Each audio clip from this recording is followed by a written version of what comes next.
Welcome everyone to my chess stream here on lichess and Twitch. My name is International Master William Paschall. I'm going to bring up the board here in a second. And here we go. We're going to be playing classical and blitz here. Any time control between 5 and 8 minutes with a small increment is perfect. For example, 5-3, 5-5, 6-3, 6-5, 7-3, 7-5, 8-3. 8-5 is a little bit too much. We'll keep the increment to a maximum of 3 seconds with the 8-minute games. Welcome everybody. I am back. Simul went pretty well yesterday. We had a 20-board Simul last night. I was having a long day, so it wasn't easy, but I managed to get through it. We had some interesting games, and we're ready to get started again this morning. So, welcome all. Welcome Jeroen. I know you're here. Our moderator. We have 2.5 hours of blitz and classical chess here on lichess with commentary, fun, chatter, banter, what have you. World Championship is going on, but I'm not a fan of this World Championship. It's pretty low expectations on my part. I expect Carlsen to win. I'm going to predict +2 at this point. I feel like it might even be closer than that, like +1, the way the first 2 games went down. But I think that Carlsen will edge him without really any risk. That's my call on the World Championship match. +2. I think he'll barely scrape out +2 against Karyakin. All right, so I'd like to see a longer match, an old school, like 24 games. But that's the way it is. So we are going to get started, waiting for some challengers here. Let me make sure the stream is up on lichess. We've got, yeah, it's up. So Monday morning, I know you guys love Monday morning.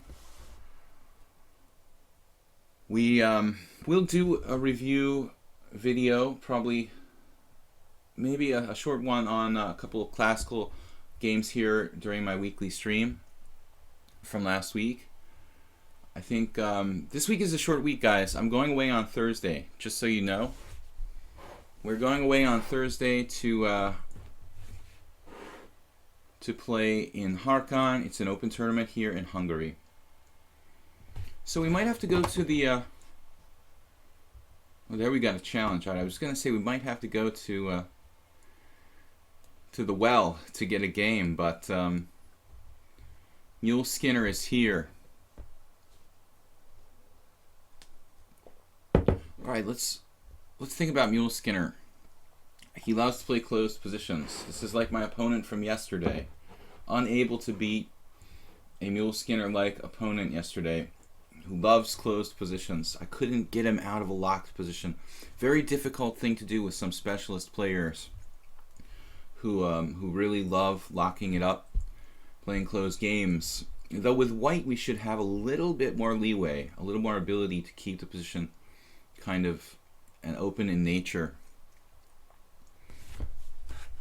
Let me refresh my Twitch. If you guys have any problems with the Twitch stream, just remember to refresh the page. It usually cleans up any problems in most cases. All right, Mule Skinner. I'm going to play e4. You're going to play the French if I play e4. It's hard to force an open position if the other guy doesn't want it. Let's try d4. A little bit of variance. I want to be able to play everything. I'm prepared to play e4, d4, c4, knight f3, g3. That's my repertoire with white as we leave on Thursday for a tournament.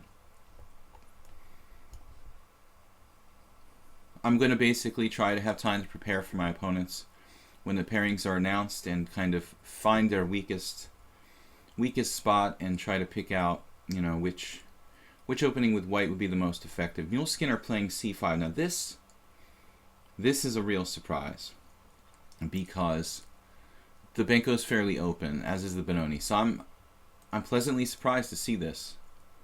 Now he may know some theory here, but this is not a closed game. So our main goal in fighting against Mule Skinner has been trying to open it up.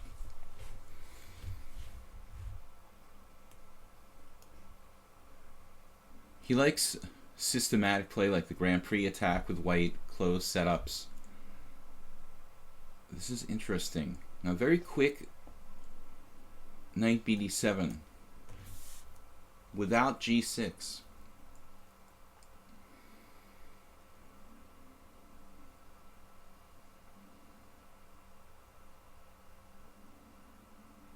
I'm not really sure how to take advantage of this, or that there is a way to take advantage of it.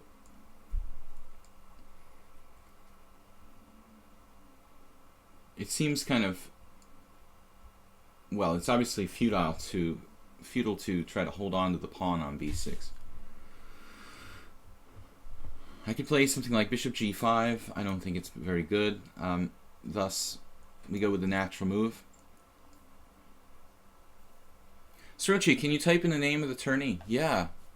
Hopefully, yeah, Chess Bomb will cover it. It's not that big. It has been a good tournament in the past.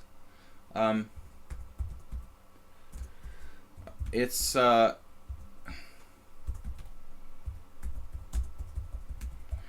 this is that's the name of the tournament and the place where it is. So if you guys are interested in following my tournament, it's gonna be a small open. It looks like maybe 100 players or so. I like this move order for black. He avoids some of the main lines. It's gonna be a problem. I can't get into the line I really like here. Alright, so the normal plan I try to employ is like knight to d2, knight c4, and then knight takes b6, bishop f4, knight e3, but I can't get it in. I can't get in bishop out in front. So I'm gonna have to make some kind of routine moves here and see what I can find. He's castling, I'm castling. White doesn't have too much here. I don't think that this variation is very dangerous for black, but it is fairly solid for white. I was working with a student last week who plays the same line as me, and objectively black has pretty good counterplay along this half-open file in this type of variation. So I think for professionals who play the Benko Gambit, this is not really that scary of a variation. Probably fairly tough to beat, but not a critical test of the Benko. I guess we have to try to keep the pawn if we want to really critically test the Benko. Another good line for white, though, other than keeping the pawn, is probably in this position. There's a number of interesting lines. f3, of course, very critical. That's always been a critical line of the Benko. And another interesting line is e3.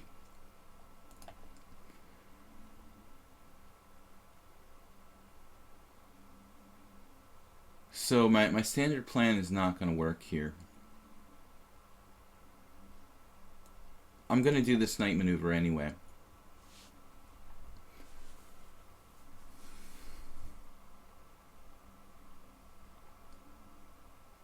I was just talking about this exact position with my student last Thursday. He had this exact position on the board. I had this position in a simul back in the at the Boylston Chess Club back in Boston in the early 90s. I played a live simul over the board with like 10 players, and I remember one of the games distinctly. This was a mistake. It's not a terrible move, but I can play knight c4 now. Black needs to play queen c7 here, so as to meet knight c4 with knight b6. And my student's game from last week went queen c7, knight c4, knight b6, knight a5, question mark, knight takes d5, winning a pawn. So after queen c7, knight c4, knight b6, white has to play knight e3, avoiding exchanges. But white's position is very hard to say it's advantageous. I don't think that white is better.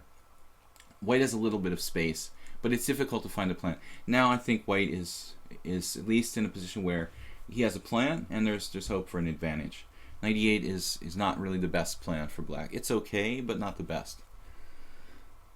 Lucky Dino, good morning. Wow, Malta Chess Open running. Have to play against Gary Quillen today. Will be tough. Somewhere I've seen that guy's name. Is he like a FIDE master? Don't know him, but I think I saw the name.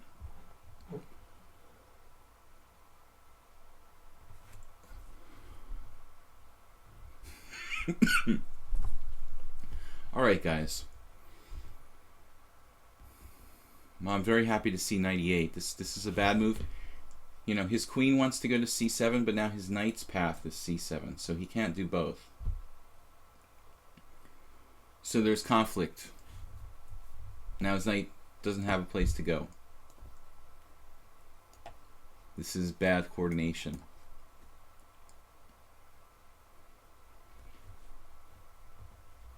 This is a problematic move order for me. I'm going to have to figure out something better, because if I face this in a tournament game, it looks like black would equalize, and it's not what we want. In the aforementioned simul game, I was unable to get anything. I think I ended up losing to an expert after queen c7, knight c4, knight b6, knight e3, with my bishop trapped on c1.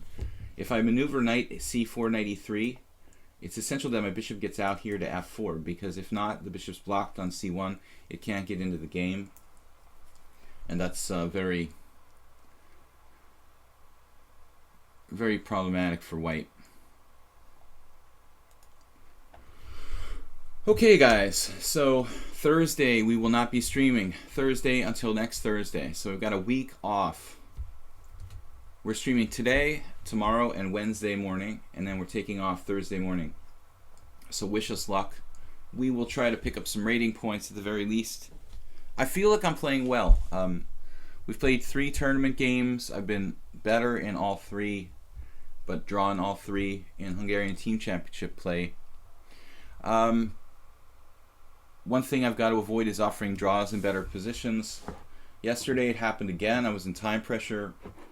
I was slightly better, but with like 5 moves to make the time control, I had less than 2 minutes left, and I started to be a little bit nervous that we had made some mistakes, but it was probably still okay for me, so I shouldn't have offered a draw. It was a very, very blocked position where it would have been hard to win no matter what, but the principle of the thing is that I shouldn't offer draws at all unless I'm worse, you know, or it's dead drawn. So got to avoid time pressure. You guys have seen me here having a lot of problems with time pressure. It looks like it's also potentially a danger in over the board games. Okay, Lucky Dino, 2357 FIDE Master. Yeah, that sounds pretty solid. Okay, so here we achieved what I was talking about. So this is a tricky position, but we've managed to get the bishop outside the pawn chain to f4, so it's not blocked in. You know, blocking in the bishop on c1, it's a domino effect. So it's not just that the bishop is blocked in on c1, it causes the rooks to be unable to coordinate. Bishop d7, he's not threatening anything here per se.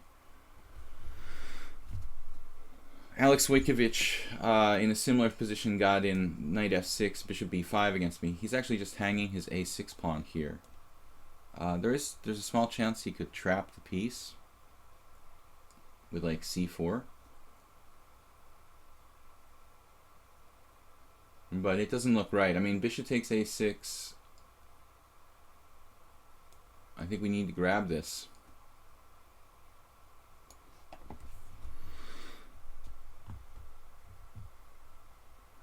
This is another common mistake that's a result of the 98 and how everything gets kind of messed up. You know, he really needs the other rook, the f rook, coming to b8. So both rooks are active along these lines. So it's like one problem, and again, domino effect. One problem causes another one.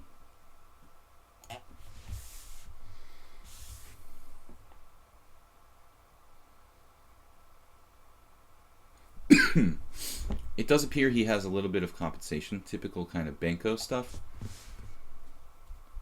It doesn't really look... It doesn't look like quite enough. Knight c4 is possible.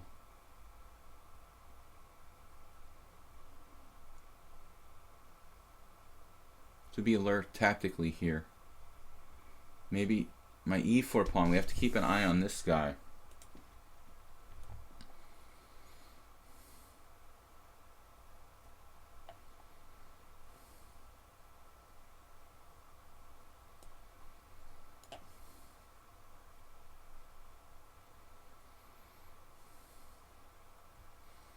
Now I could potentially sack an exchange if we look at like a bishop takes a1 type of thing. We might have variations where we can sack the exchange for a pawn and have good compensation. I think that black has some compensation here for the sacrificed pawn, but objectively it's not quite enough.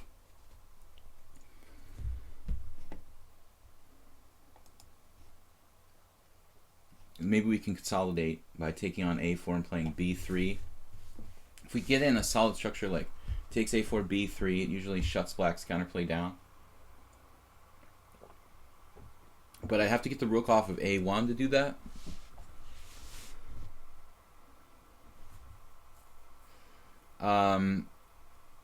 So he has the right ideas, you know, knight a4, trying to eliminate knight on c3, maybe weaken the e4 pawn.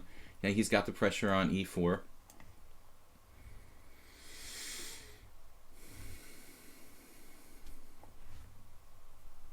Now,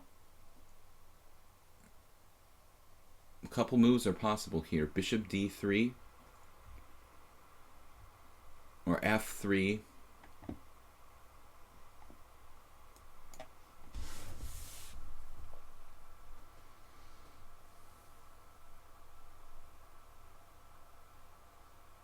Now, I was thinking he didn't have that last move.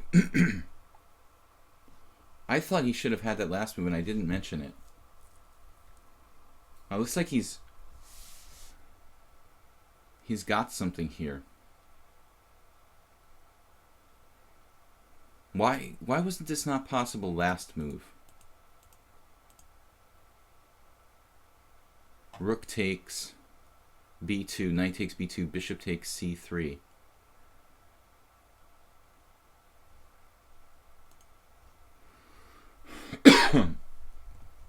Well, I don't have to take the knight on b2. We could just try to trap that guy. a4 perhaps? Then I'm worried about queen a5. Actually, I don't know what's going on here. I mean, I could just take here, no?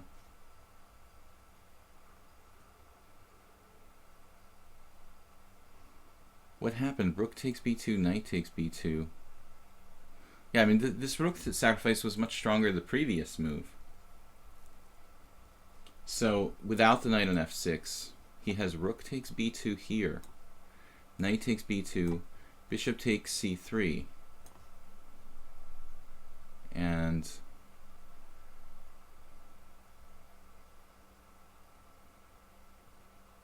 was that just... Rook takes, knight takes, bishop takes c3, queen c2, bishop takes a1, rook takes a1. Doesn't he win a piece there?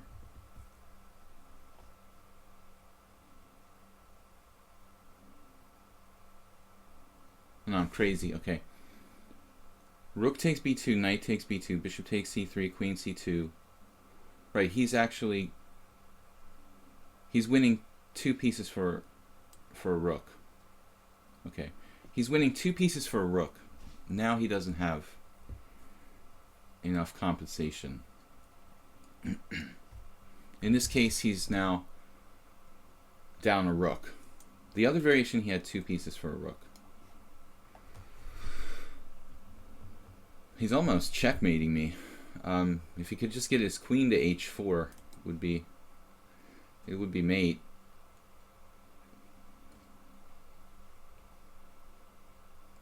In fact, I probably should play bishop e3. Consider playing bishop e3 here instead of bishop d2. So Mule Skinner, weird game. You had rook takes b2. I think that looked pretty good. 2 pieces for a rook. Should be good for black. It's giving away too much now.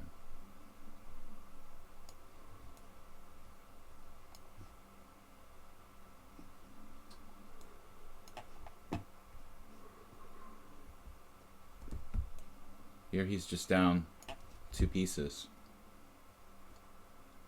So he actually, yeah, he just had rook takes b2. All right, sloppy game. Not unusual for the first game. Donnie Darkcore, Kyria Kospez. Good to see Kyria Kospez back. Guys, if you'd like to challenge me, please do so. 5 to 8 minutes with a small increment. So Donnie Darkcore, we played this other day, last week, one game. It was some opening, I can't remember, Sicilian of some kind. Or maybe not. It's something that became like a Sicilian. Donnie Darkcore. It was an interesting position where he did like bishop h6 and I won a central pawn, but he could have castled and had good compensation. Okay, so this g4 thing,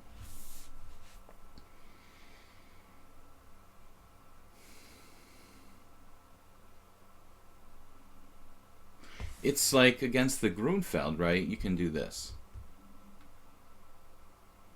d4, knight f6, c4, g6, knight c3, d5, g4. That's pretty... I don't know what's up with me. That's pretty interesting. And in this position, I've faced this in a long time. I mean, I never really took it seriously. It's a kind of wing gambit we can take. He plays e4, we go back. And it looks like white has really interesting kind of play there.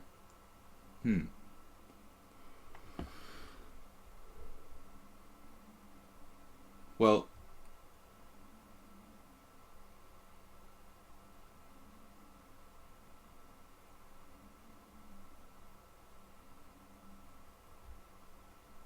there's all sorts of moves for black. I guess. Knight takes g4, e4. I'm supposed to, I remember now, okay. I'm supposed to take here. And it would be interesting to play d5, I guess, but I'm supposed to take and play d6. It's coming to me slowly here. I guess this is the best. Yeah, Lucky Dino, it was castles with some compensation. Yeah. Computer found some interesting lines when I looked at that. This is very essential. If I go back to f6, I have like a really weird looking Alekhine's defense. So here we are. It's the Pierts. A tempo down with a free pawn, I guess. This looks like a very dangerous blitz type of opening. One slip in black is in a lot of danger.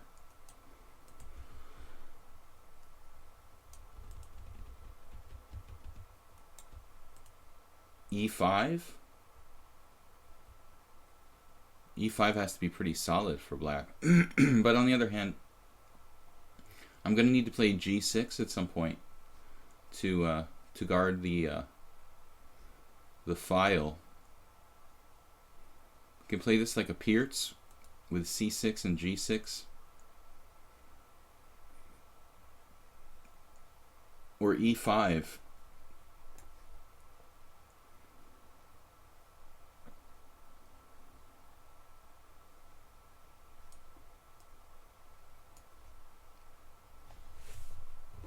I don't know. Bishop g5. I haven't played g6, so that might be a move I can omit.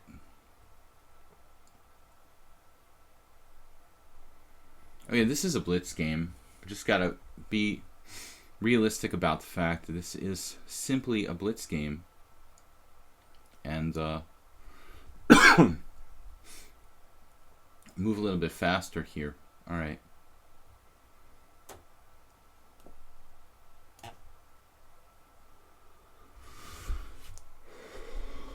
White has some compensation. It shouldn't be quite enough, but it's very real.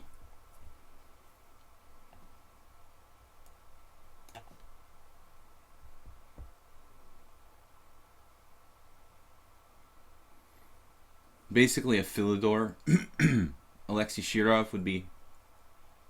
He would be happy with White's game, I guess. He likes to play G4 against the Philidor. This would be a position he could identify with. Alexei. Richard Rapport. Yeah, Mule Skinner, of course. Rook takes b2. I didn't see it till it was already, you know, like apparent. I didn't see it till after the next move. When you were thinking about it the second time and you actually played it, at that point I realized you had rook takes b2. I did not see it the first time. I didn't realize it was +2 for you. I thought it would be like +1 or something. So it was almost like winning by force. I saw you get 2 pieces for a rook, but I guess you could sort of decimate my pawn structure as well. Strange. I guess I have to play knight takes a4 when you go knight a4. That was my mistake. Donnie Darkcore exchanging queens. I don't approve. Here we have a... No, we don't have a choice. I have to keep my pawn on f7. Okay. Why trade queens with white?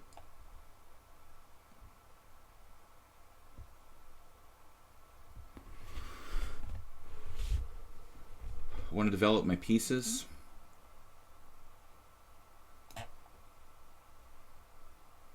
This is actually a position that's somewhat natural for me because I do play sometimes like old Indian type positions. d4, knight f6, c4, d6.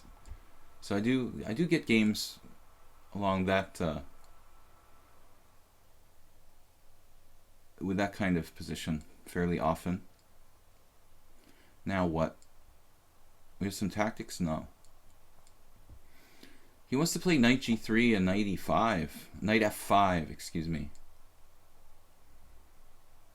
Maybe castles. Oh, man. Alright. I can't really play with the bishop on d8 forever here.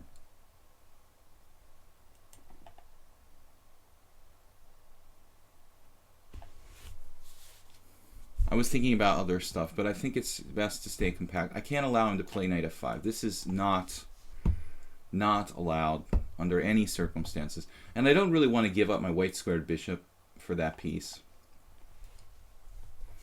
So whatever happens here, we're not letting him play knight f5.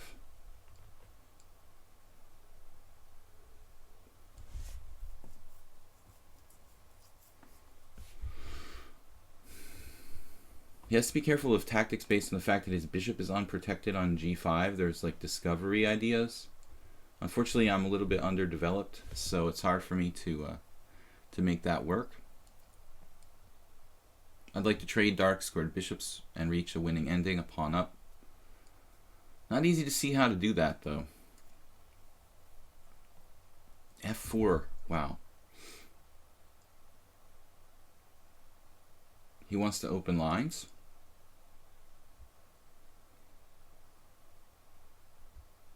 But I have h6.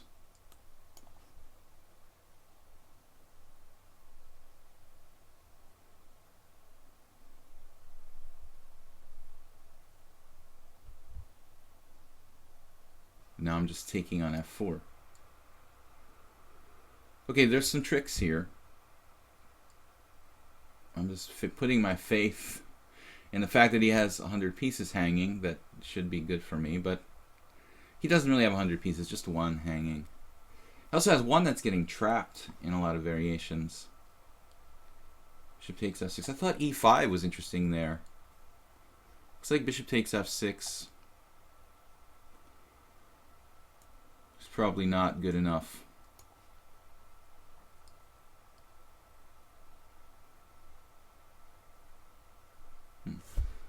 Now e5. Nah. Black should be winning here.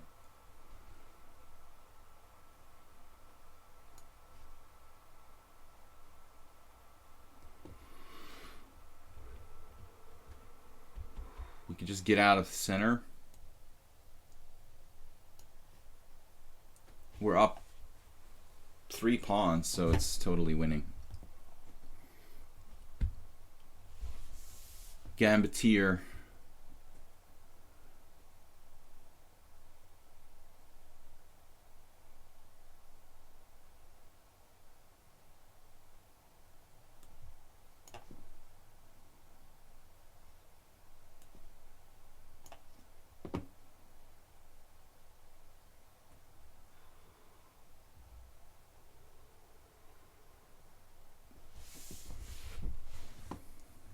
I should really consider just trading pieces wherever possible.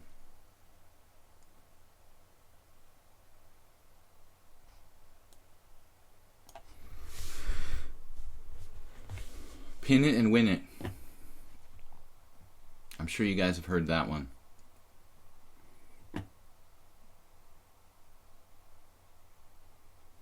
At the very least, I can play bishop takes c3 at some point.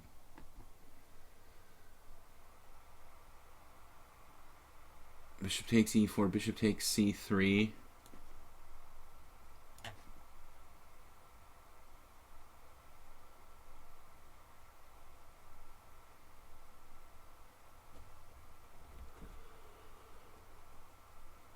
Try to play for active king, king g7. King f6, g5.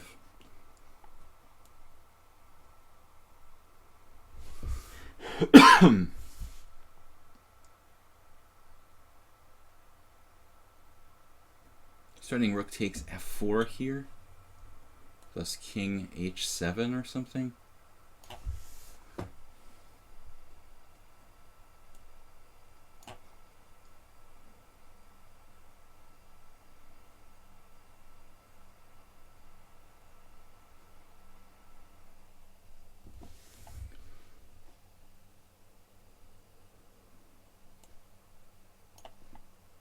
Wow.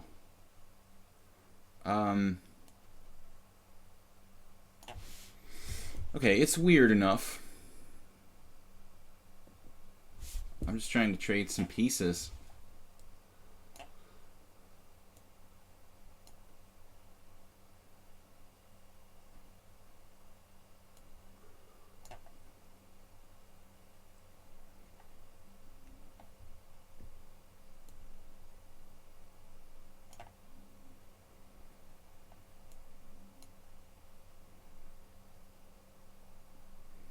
Three connected passed pawns.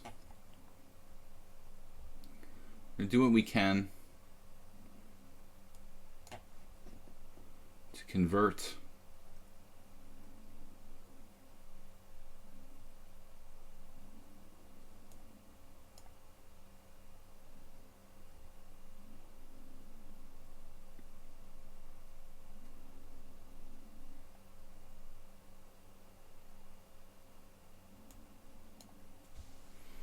Still fighting on. Yeah.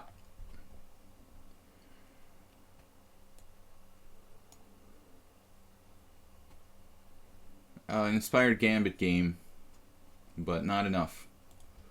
Alright, Kyria Kospez, thank you for the game. Dino. Kyria Kospez, we haven't seen you in a while. Good to have you back. Guys, I'm International Master William Paschall. We're streaming from Budapest, Hungary. Pixel Pulse. What is this?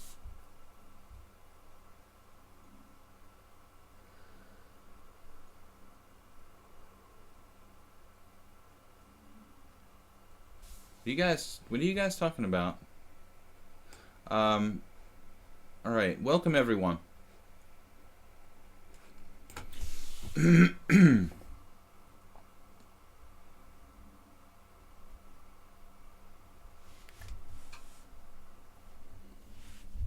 We're gonna get started. I don't know what this stuff is in the stream here. Trying to catch up, guys. I was a little bit busy with the game there. I'm trying to catch up on my reading on the stream to see what you guys are talking about. All right, so I decided to throw out knight f3. That's kind of my default move when I lose concentration. It's a safe move. But I want to mix up a little bit of everything.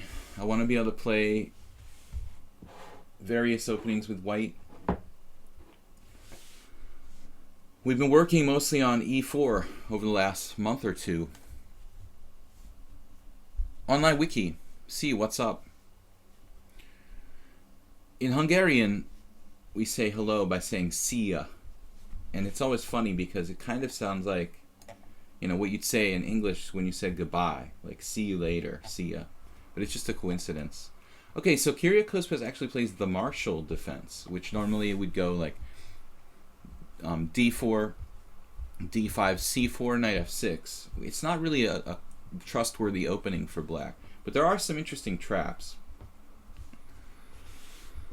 Now he's got serious problems. We had this position once before, and I'm not sure if we had it against Kyrgios. We definitely had it against another player on the stream. And this is just bad for black, because the knight's on c6. He's effectively playing a bad Chigorin. His knights are going to get kicked back with gain of time, and that's... Black can't afford to lose time. With white, you can afford to lose a tempo. Yes, maybe you can give me advice. I can play only gambit openings. Fun, creative, and tricky. But never really good against better players. That's why I might never pass 2100. Do I have to play solid openings, or can I improve my chess? Well, Dino, I mean, how should I put this? You don't have to play necessarily solid openings. I mean, there's a lot of really sharp openings you can play. You're just maybe not gambiting a pawn right away on the second or third move. If you study opening theory a little bit more deeply, you can find very sharp, exciting openings, you know, a little bit like later in the opening. Maybe move 6, 7, 8, you can find sharp continuations. It doesn't have to be, you know, chess doesn't have to be like a boring, you don't have to play a boring opening every game. Alright, so he dealt with this, I think, as best as can be done. e6 here.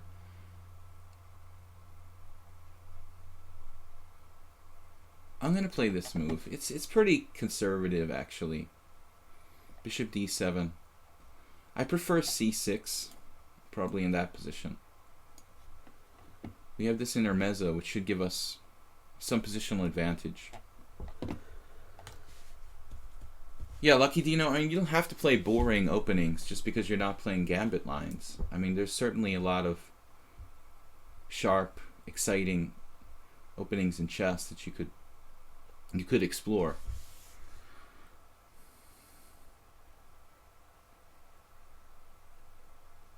Now the question is, I don't really want to trade pieces, so on the other hand, if I move my bishop, I'm losing some time.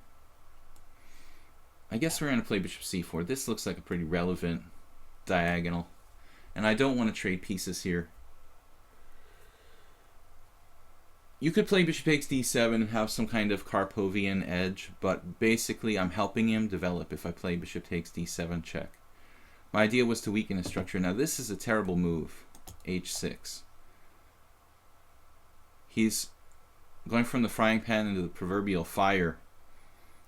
Afraid apparently of bishop g5 or knight to g5, but this makes things much worse than they already are. So I guess I should play e5, and black's position looks really, really bad. I mean, g6 is accessible. His king is in the middle of the board.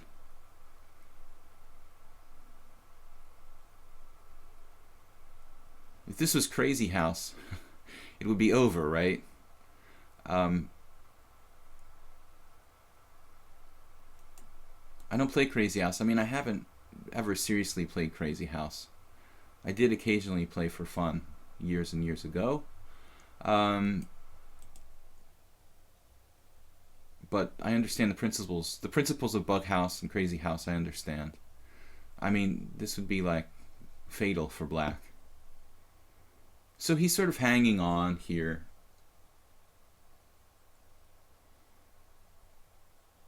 Maybe I'll castle.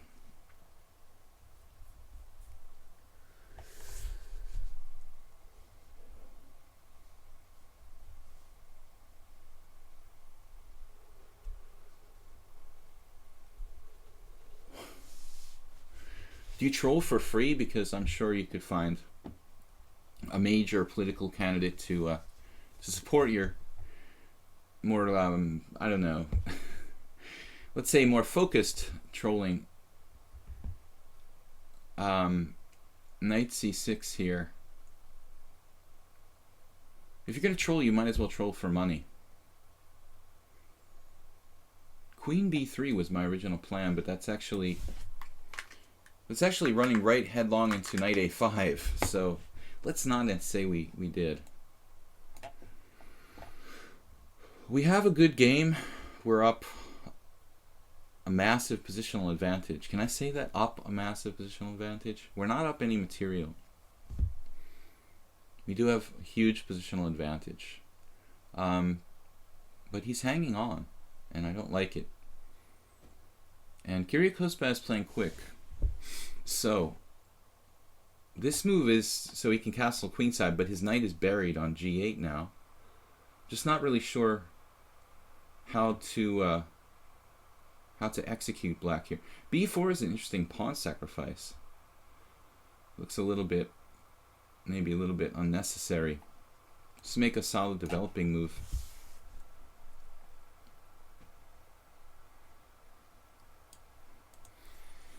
Just I'm wary that a few too many routine moves and I might lose my advantage here since I'm not up any kind of material. I was thinking about sacking a pawn with b4 straight up. I thought I'd make this move first. Okay, g5, that's fine.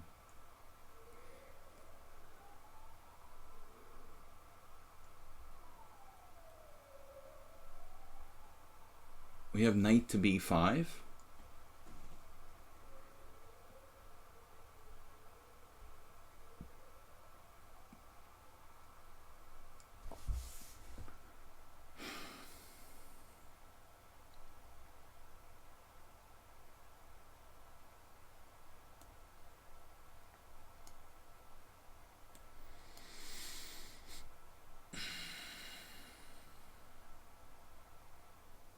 Getting out of this. He almost has a playable game now. I'm gonna have to sack a pawn, it looks like. Well, he didn't go bishop g7. I thought he was gonna play bishop g7 there. Okay.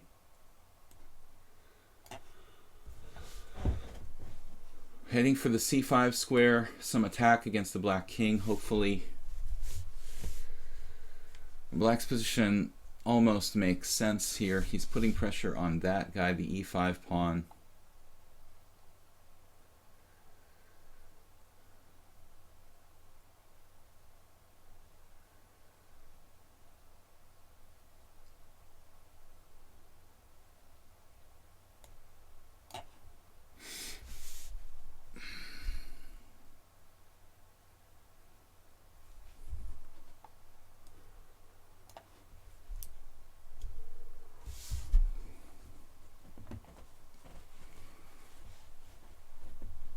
Suddenly, wow, g4.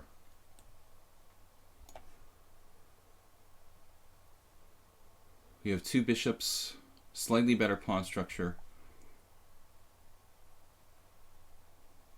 But black has done a terrific job of surviving from a bad game. Now h5, yeah, I'm not gonna go there.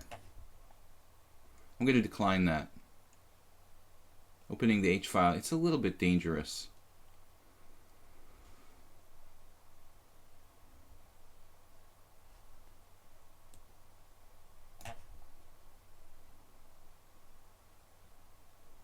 Potential sacrifices on d7 here.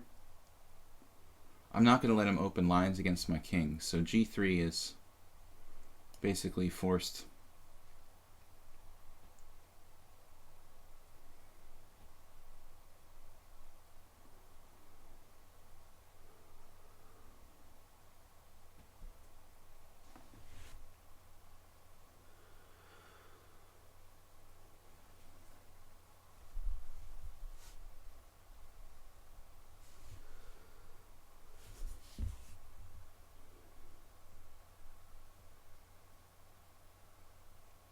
I really had a huge, massive, basically winning advantage after 10 moves, and I've turned it into a position that's clearly better, but a little bit risky, in fact. Now king h2. I was a little nervous about h2 there. I think h2 would have been good, giving me like permanent fear. Putting me in a position of permanent fear. Now king h2 blockading the h-pawn looks much safer for my king. Knight g6. Well, he wants to win this pawn. We can protect it, I guess. Either way. Strange and annoying position. f2 is protected by my bishop.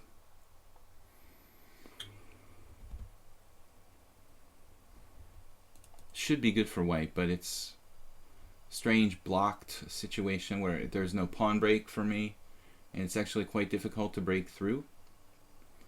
He's also managed to avoid any whatsoever threats against his king in this game,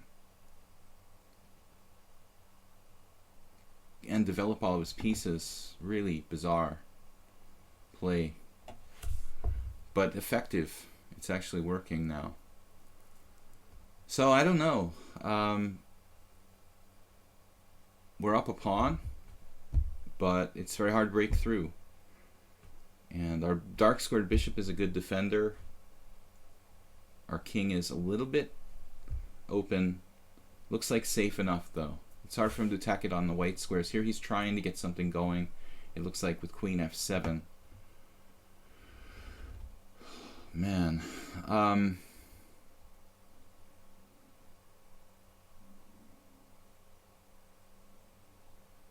Bishop d3 with the idea of bishop e4, or what?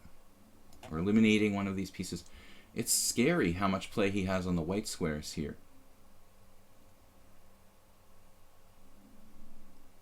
I'm going to have to fight like a dog not to get in trouble in this position.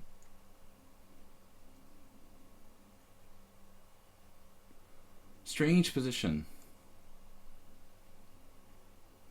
I mean, optically it looks great for white, but it's like a French or something where it's all blocked and I don't have any way to do anything on the dark squares.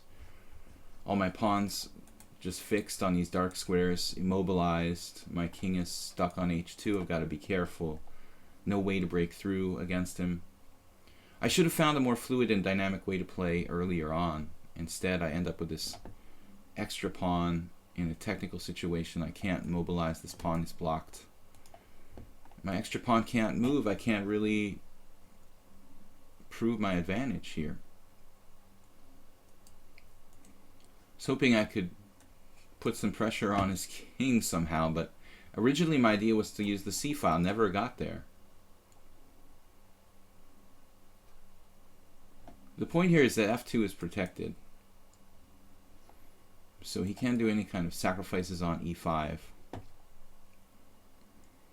I have to be careful about taking on g6. Giving up my white square bishop would be a really, really dangerous thing to do. And now he puts the question to my bishop there. Bishop a6 check is actually quite interesting.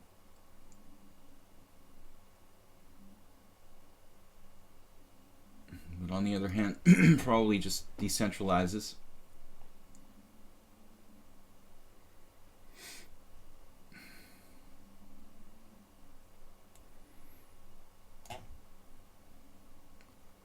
giving the pawn back. Trying to change direction here. This is where my bishop belongs, center of the board. Now maybe we have something.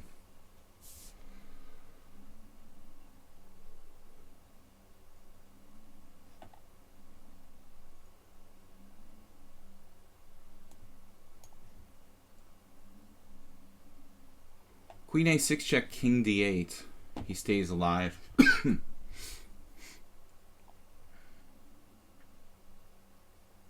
F4 should be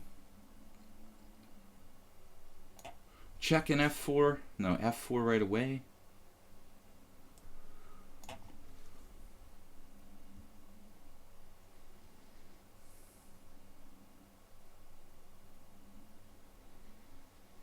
Seems to have defense against everything.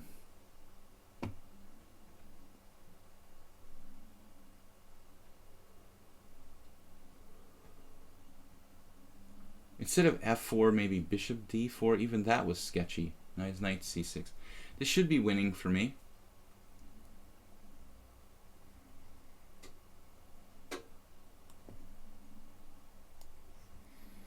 I don't believe he can defend this. There's two bishops finally. He had bishop C6 last move. That was also an interesting move. He's even defending this. Wow. Unbelievable. A4 he just takes. Not so easy. Whoa. Man.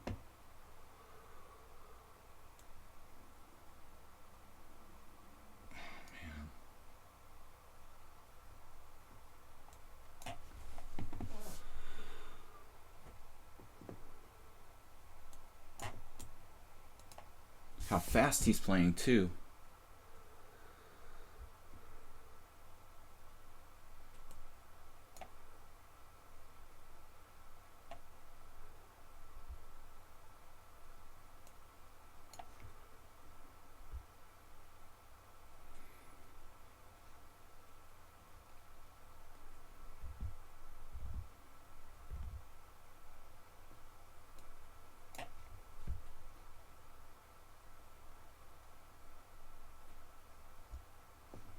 What a fighting game by Black. Man, he just scared the heck out of me the entire game.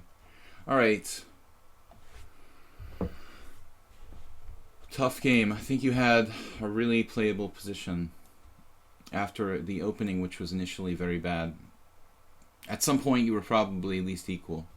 Maybe better. Etet Soar. Yeah, that was a boring game. Oh yeah, the World Championship match? Whew. I can't even watch. But I didn't have much expectation, guys. I hope you didn't have expectations for the World Championship match because, I mean, you might as well go, you know, live in Florida and watch the grass grow year-round. I mean, what do you expect from these guys, honestly? Karyakin's actually capable of playing sharply, but he's not going to play super sharp against Carlsen. And Carlsen is a very technical player, so it's going to be just a battle of attrition. I mean, obviously there's not going to be a lot of wins. Carlsen will eke out a +1 or +2 score. Probably, you know, he's going to lose maximum 1 game, and Karyakin maximum 3 games, I would say. Carlsen by 2, +2 would be my prediction. Although it could be, you know, if I had to make a mathematical prediction, I'd say Carlsen by +1.5 probably, but that's not really possible. So, yeah, between +1 and +2. Pretty close with no realistic chance for Karyakin to win. Mostly boring games, mostly draws. That's what we had to expect going into this thing. You quite like game 1. I mean, nothing happened, you know. I played the variation for Black. It's a great choice by Karyakin. The Trompowsky is, you know, is kind of like deadened by d5 and g takes f5. It's a fair result, you know, but Carlsen needs to play a little bit better. You know, he might have some technical chances. It doesn't really matter, I guess, what opening he plays. I mean, it's going to be the same thing, right? Trompowsky or whatever. Trompowsky was fine. Whatever he does, he'll get like an equal position, and then he'll try to find a way to make Karyakin slip, you know, in some equal or tiny little bit worse position. I think it doesn't really matter what opening he chooses. There's a million different things he could play. Trompowsky just one of them. I think the Trompowsky is actually a very solid opening. There are ways to play it like a maniac, but in general, it's solid. Okay, guys, at Tatsuara, I don't remember all the sharp lines with Queen C7. That's my problem here.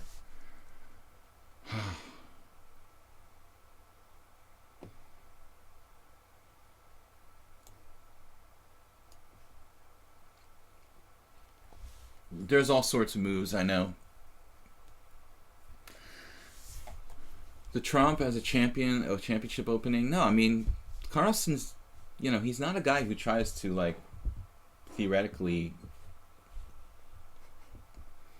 you know, play. He's not an opening specialist, you know. He's just a great, great technical player, maybe the greatest who ever lived. I knew that as soon as I played him. The one game that we played was 10 years ago, when he was just a kid. He was already a GM, but you could tell right away. Like, he loves endgames, he loves simplification, he loves technical positions. He's fast, he's practical. He's not going to get into... He doesn't really want to get into theoretical discussions with Karyakin in super sharp, you know, positions. I mean, that would be playing to Karyakin's strength. Karyakin is very well prepared in sharp king pawn openings. So anyway, Queen G6 here. I played Queen D1. Queen G6. I don't know why I'm hesitating so long here. Knight to C3. The problem with Knight C3 is that sometimes, you know, you block the C3 pawn and it's hard to uproot a knight from D4, but that's life. What's that? I think it was just a political message. Oh, I don't know, man. I don't think so, guys. People are reading into this. Maybe. I mean, maybe he could play anything. He's so durable. The Trompowsky could have been one of like 4 different openings he was prepared to play. Maybe because of Donald Trump. Yeah, he did. It's possible. It's a weird kind of conspiracy theory, but it could be true. I'm not disputing the fact that it's not possible, because it really doesn't matter what opening Carlsen plays. You know, that's the bottom line. He can play one of many openings, and it's not the most important thing. Is that he's accurate, technically accurate. He needs to be technically accurate.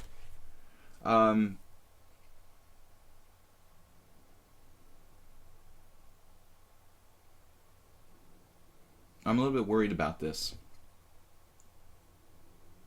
Our pawn is hanging, and then D5 comes along. Did we already screw this up? I feel like we already screwed it up. Maybe we sack a pawn there. Bishop E3? Bishop E3 is an interesting pawn sacrifice. Knight takes E4, knight D5.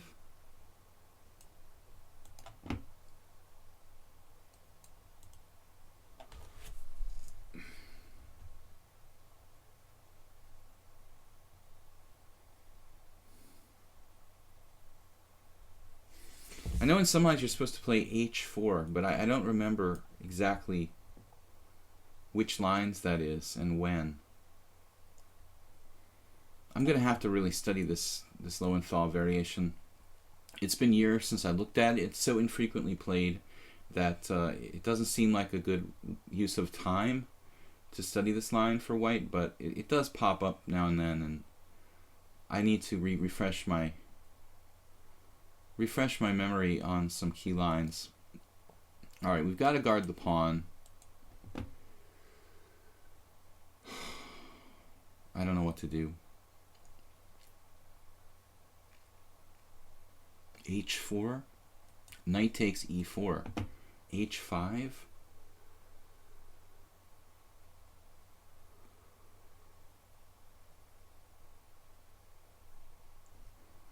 I don't know. Maybe I'm going to go down in flames here, but this is interesting.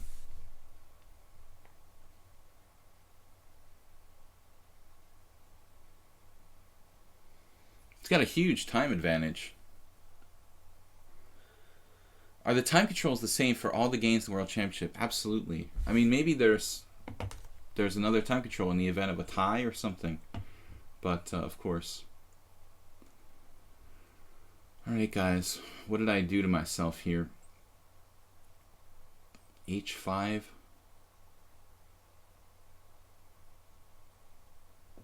Well, I guess we sacked the pawn is what we did, right?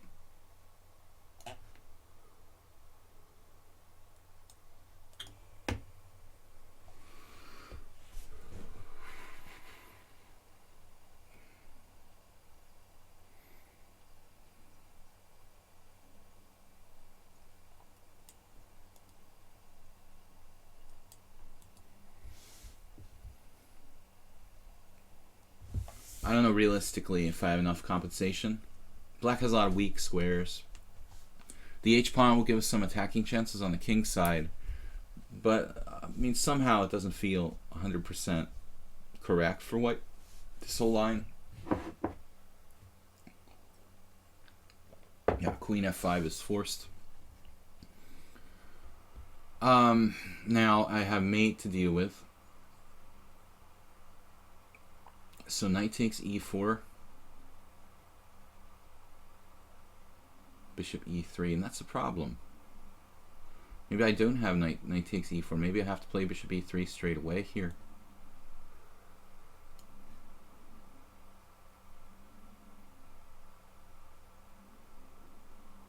C'est la vie, right?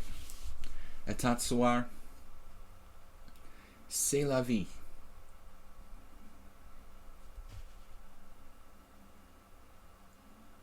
Not the soundest game I've ever played. there are some spicy counter chances for white a pawn down here. I like this gambit. As far as blitz game goes, I wouldn't trust this position in a long game, but we'll give it a whirl.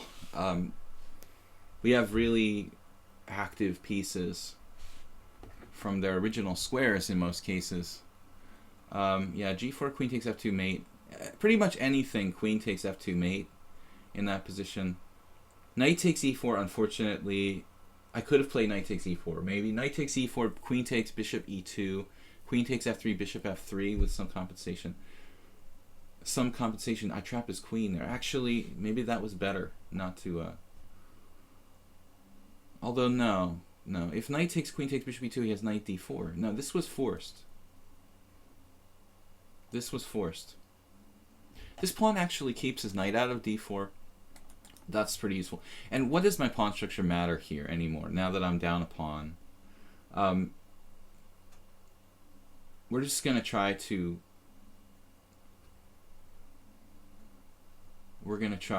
checkmate black, I guess. What else, is really possible here, He has some weaknesses on the dark square, is really bad. We have active pieces, the rook, both bishops, the rook, other rook coming to B1. So it looks like full comp for white. Not really my kind of position I like to play short of time here on the stream, but if you ask me to evaluate this position, I would say white has full compensation. It's a pretty rational position, but it looks okay.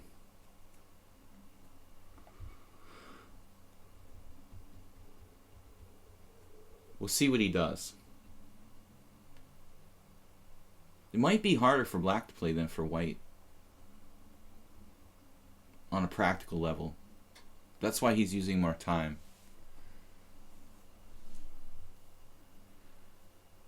Knight C3 looked much better when the black queen was on G6. What did I play? I don't understand. Oh, the knight c3. Well, the knight c3 is gone. I mean, I could have played like knight d5 at one point, but I didn't see anything clear there.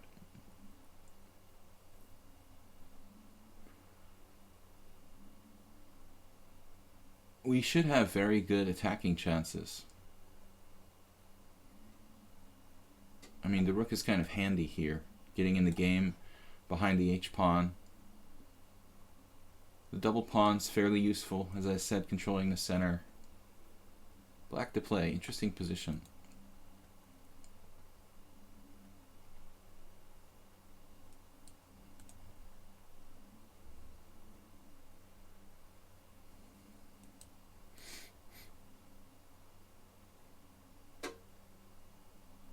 I was seriously thinking about d5 for you there. It looked like a very interesting try to mobilize your pieces. Because now I can see maybe knight e5 coming. I want to try to stop you from castling. Let's have lateral queen moves, queen e5. And I don't have a lot of time. All right.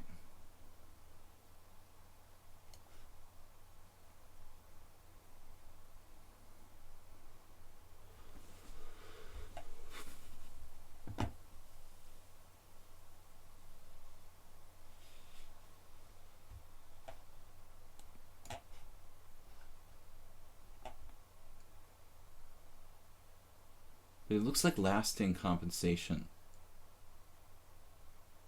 Bishop d4. Bishop d4 maybe not enough.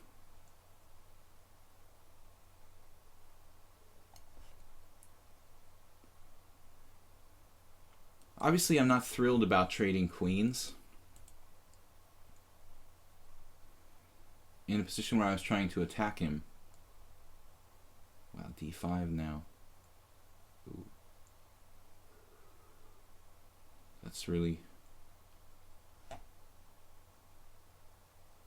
bit unpleasant.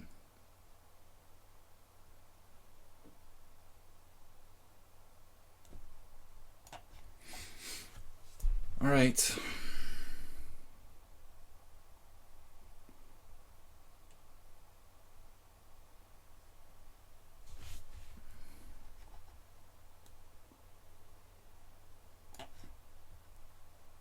Oh, I get it. Now we have French-like play, but black is better here. He has castles queenside. I didn't see it. Black is better. We still have some compensation, but he's kind of averted most of the danger. I'm sort of playing for a draw at this point, I would say.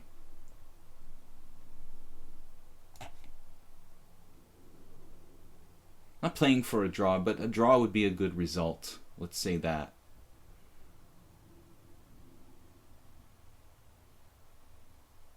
Black played this game very well. Now white is fighting for the draw.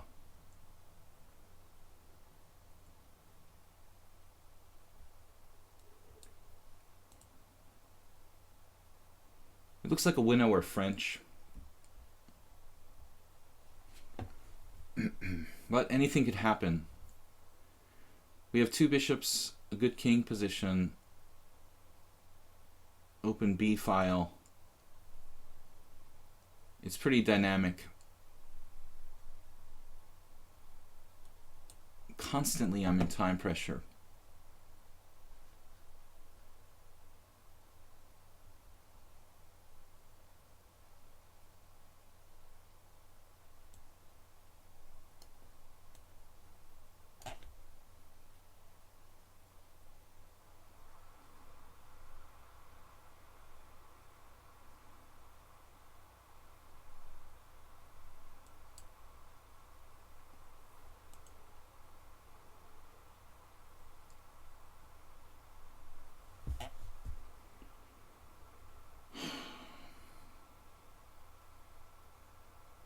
It only targets this G7 and B7. Very hard for me to hit.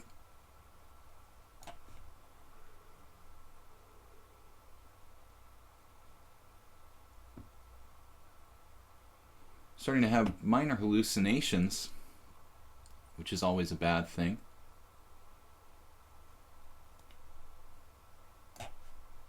He's fast too.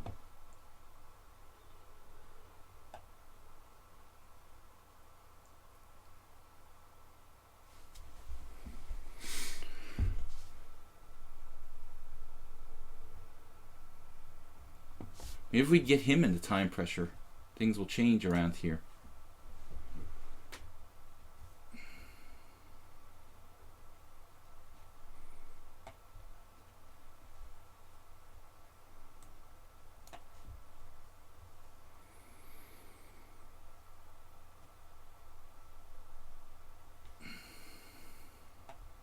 He saw that too.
Man. So solid.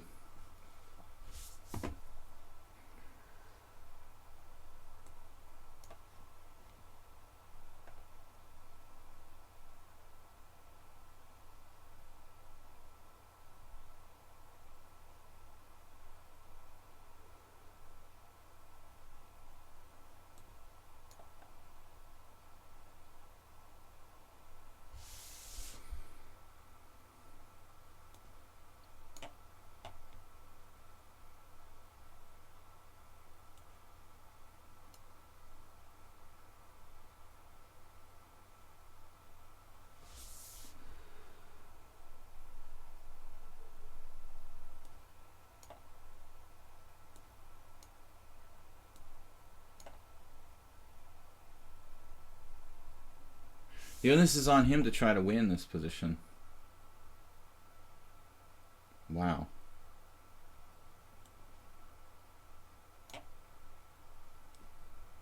Oh.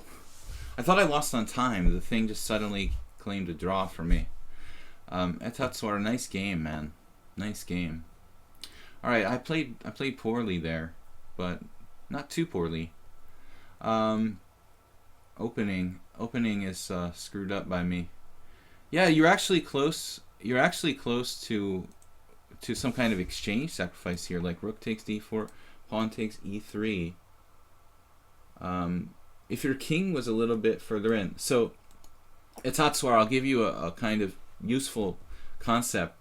In this kind of position, my experience has been that if you have a pawn up, opposite color bishops and rooks, usually the winning method is some kind of exchange sacrifice for the other guy's defensive bishop. So like if you're up a pawn and he has a strong, it's always like a strong defensive bishop for the defending side. The winning method is usually an exchange sacrifice for like a second pawn and like a good king, and so some kind of breakthrough is probably in the works there. Okay, instructive. So Saronche, why is queen d1 preferred over the endgame? Roan, no, queen c7 is the main line. Queen c7 is the main line. I just forgot. Oh, the endgame, queen takes f6. No, in fact, queen c7 is the main move. The endgame is okay, but only a tiny advantage for white, I think. Queen d1 is probably the second, and queen d2 is also, queen d2, queen a3, these moves also exist in theory. But I didn't remember the theory that well, and I wanted to just play with the pieces on normal squares. Alright, Girl of Chess, welcome to the stream. I need a drink. Girl of Chess, we've played quite a few games, but it's been a while, and I don't remember. Her repertoire? Knight f3. So, that was a good game, though. I mean, it was a good, kind of typical game, where I'm down a pawn, I have good compensation, but black, yeah, trading queens was a bad thing for me to have to allow. I definitely don't want to trade queens. After e4, I need to find a way to play without trading queens. So queen d6 actually turned out to be a pretty serious mistake, because he just goes queen e5, and I think I have to trade queens. And down a pawn, I really don't want to be trading queens, because the endgame was just kind of begging for a draw for me. So I think with the queens on the board, I would have real chances. But after e4, also was d5 interesting instead of e4. Vash on chess. As for the opening, a Sicilian prepared specifically against one of my club opponents. Yeah, I mean, the Lowenthal is such a typical club opening. Most people, like myself included, aren't well prepared for it. You're always like, well, if it happens, I'll figure it out over the board. There was a time I actually knew some lines, but it was so long ago, you know, we're talking like 20 years ago when I studied that, and I haven't looked at it really since. Not one person has ever played it against me in a tournament game, as far as I can recall.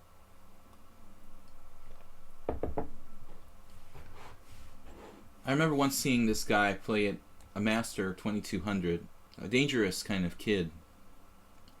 Once played against Alexander Ivanov, my good friend in New England, and Ivanov thought forever, and he ended up playing like, I think he chose it on purpose. He played some kind of very rare move like queen d2, because he didn't queen d2 is interesting because you have ideas of queen g5, like trading queens and going into a different kind of endings.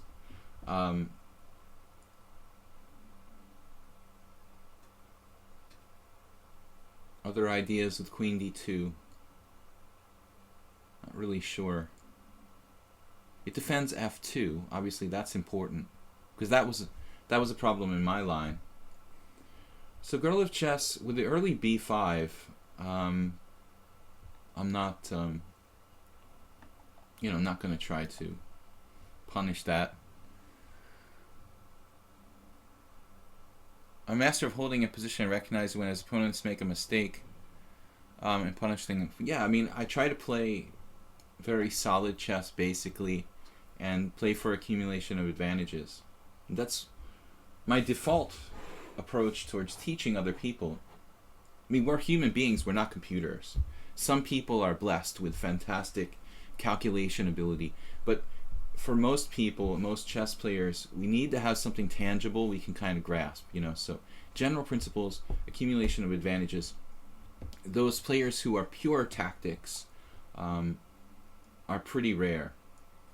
Now bishop b7, and we've omitted h3, which should be a good thing for me.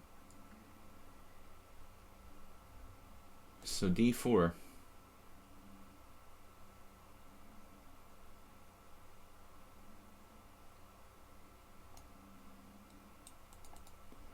Not having to play h3 should be a useful omission for white.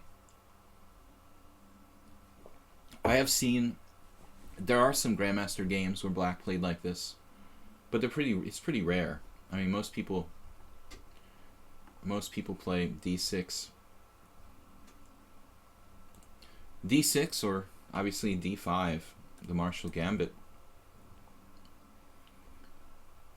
With bishop b7, it is a rare move. It's playable. Black has to go into a form of like, a Zaitsev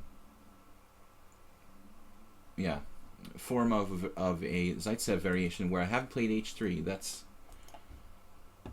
There's no bishop g4, so this should slightly benefit white. No real downsides for white, you know? That's the thing.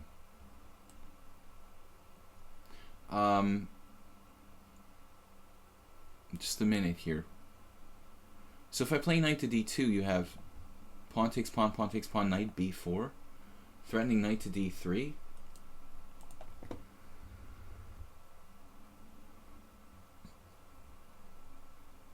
Looking for tactics.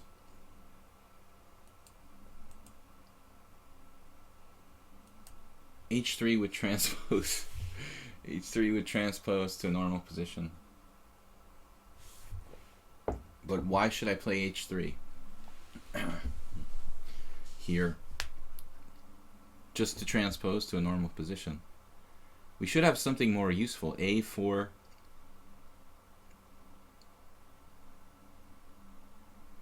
a4, I suppose. a3 is fine. Kind of quiet positional line. Yeah, let's just play a3. a4 is interesting too. More aggressive. I'm just taking the b4 square away from black here. Getting in time pressure every game. I am a good defensive player. I freely admit it. You know, when I have a position like that, I'm hard to kill. That's been kind of my one of my greatest strengths. So h6. Yeah, that last ending though, very technical. If you're up a pawn, opposite color bishops and rooks, look for exchange sacrifice breakthroughs. I've seen multiple examples of that. Once I had a fantastic game with, who was it? Oh man, now it's gonna come to me. We had a really tough game with a GM. I lost once. I'm spacing on who it was. It will come to me eventually. h6. Alright, so now we just go back to our normal recipe. Who was that game against that they won with a exchange sacrifice? An opposite color bishop ending with rooks.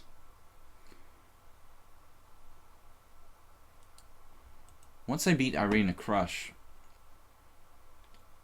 in that kind of ending, but somebody beat me in a really nice ending, and I have to try to remember who it was against. Bishop a2, knight f1.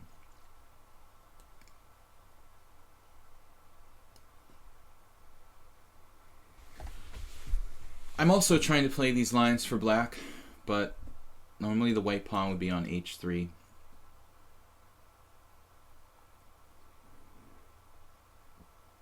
And I just remember this ending, a torturous opposite color bishop and rook. Who was I playing? Novikov or somebody really strong?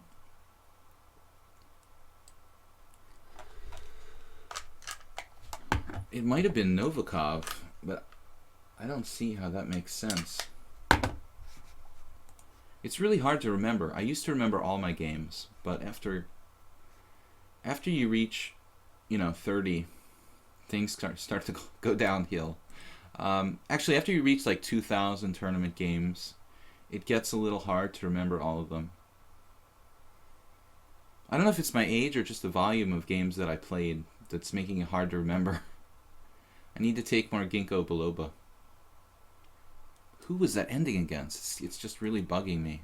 I think I once did a lecture on my chess site that I work for, chesslecture.com. I think I once did a lecture on these endings that I'm trying to reference here. This opposite color bishop and rook exchange sacrifice idea. I definitely used the Crush game. I won against her in York in 2000 or 1999, and the other game I lost, can't remember. It was played in the United States. It was a GM. It was a strong GM. Totally spacing on it. Oh well, that's it. We got another hour to try to remember, guys. We're going to be streaming till 12:30.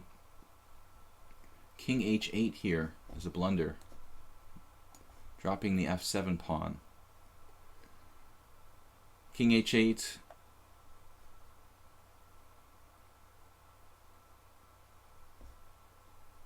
Obviously a tragic move.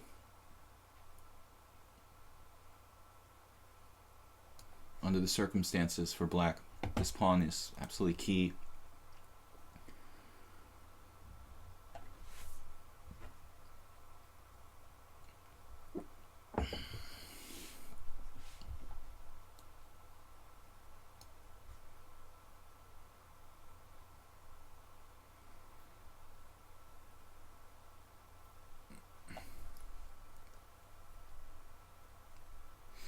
What's depressing, Rune?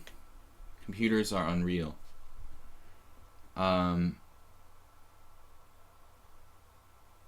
So girl of chess blundering that key pawn. That's a really important pawn. Can't afford to lose it ever. Queen e8 now, triple attacking this.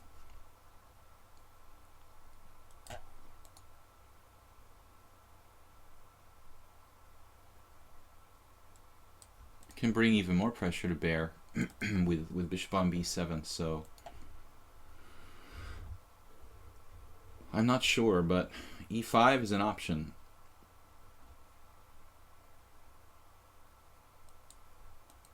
Queen also has some ability here, so there's some hope. Some hope here.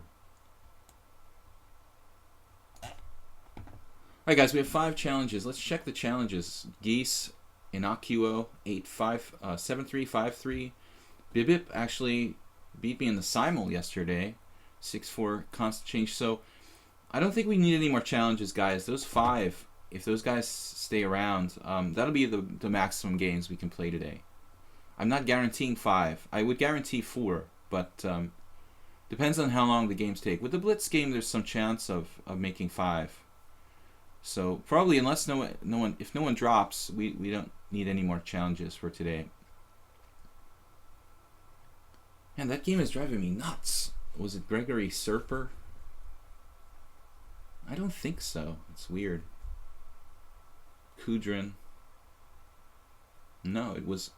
Pretty sure it was a player of Russian origin. I just can't remember who it was. Nice game they won against me. Beautiful ending. Alright, so now Queen d3 was my plan. She's got everything bearing down on e4. I've got everything protecting, but my back rank is a little bit weak. So I have to be careful here.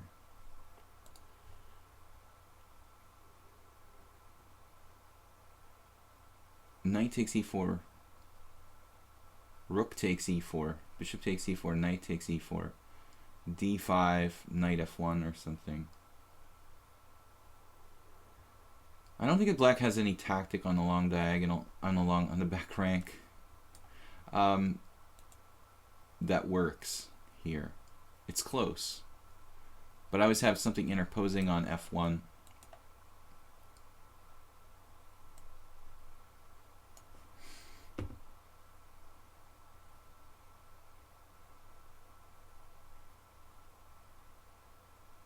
I just played a modest move, bishop d2. Again, overprotecting the back rank. It looks like black's looking for some counterplay with c5. That makes sense.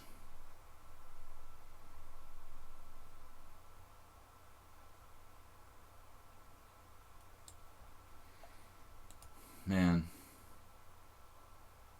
Doesn't it bother you guys when there's something you can't remember and you just can't remember it? And it's like right there. And you remember things about it, but the exact... It's like a name that you can't remember, you know? That's what it is, basically. A chess game. It is a name. The name of one particular chess player. The identity I cannot remember. Alright, let's play h3. Just in case. Extra back rank security. The move that we never got to play in the opening. No, I think black shouldn't play h5. I mean, it's weakening. You try to play c5 and try to get some try to get some counterplay against my center. If c5, I can play d5, though. Maybe that's what she doesn't like. I could kind of see perhaps black not being too down with that. And now queen g6.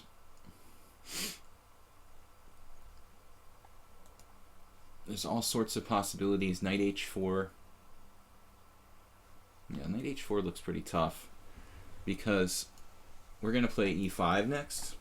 There won't be any bishop takes f3, and it's a double attack. It's a double attack with the fork of g6 and the knight on f6. So black should be running out of possibilities here. There's one tactic. She has just one tactic here. Actually, why did I play that? Oh my god, that's a horrific move. I had to play knight g6 check. Whoops. Anyway, okay, you shouldn't resign, I guess. You should play rook d7 here. Rook d7. There's still a vague chance of survival for black. Right? Alright. Very sloppy by me there not to play knight g6 check at the end. Geese. Thank you for the game, girl of chess. Geese is up. I'm going to keep playing e4. It will pop up after the stream is over. Overprotection is the key to victory. I like Nimzovich a lot. Yeah, Petrosian. Definitely influenced my game, but I'm not like a hardcore player who, you know, follows just one style, you know, like I never worshipped one player like Nimzovich or Petrosian, but you see the influence of players through other players. I never actually read my system, but I did read another book about Nimzovich, which influenced me a lot. Hypermodern Chess, I think it's called, and it was the games of Aaron Nimzovich, basically. So instead of actually reading my system, I sort of just incorporated Nimzovich into my game by actually just analyzing his games. So this has become a regular discussion with Geese and I, and it's always interesting to play against an opening you play yourself. I play the Accelerated Dragon since the mid-90s, and Geese has been playing it pretty regularly against me. I think I beat him in a classical dragon last time.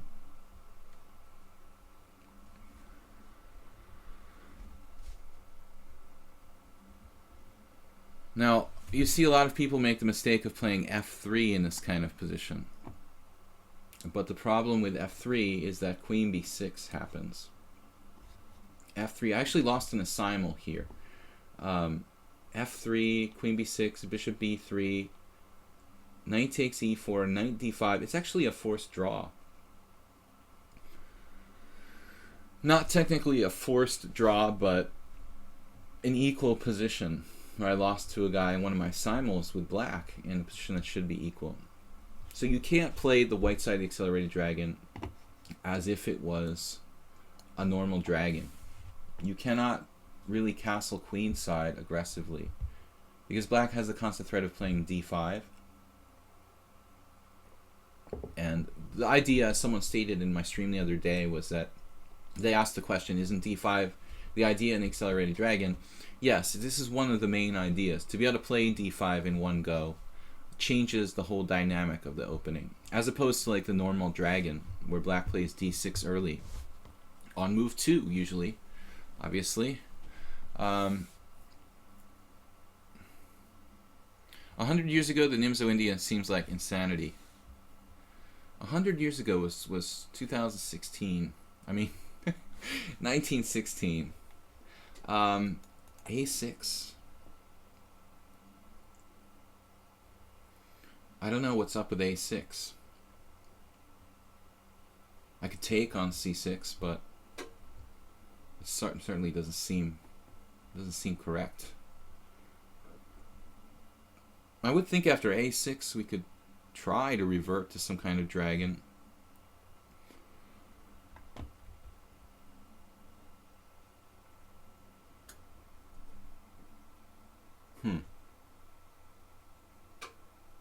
Knight takes doesn't look good. You could play knight takes c6, b takes c6, e5 here, and then like e6. Knight takes b6. He could take with the d pawn, trade queens. That looks a bit weird, but oh man, a6. He's always coming up with new ideas that I'm not familiar with. So the idea is b5.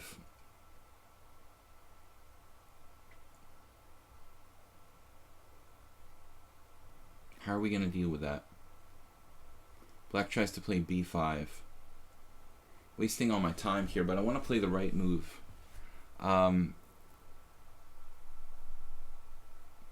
We could just castle.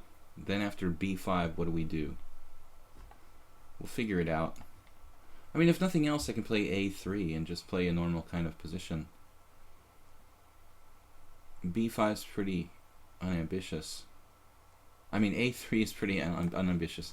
So we could look for something better, I guess. b5, f3. Don't really like white's setup with this kingside castling. This is a different story now.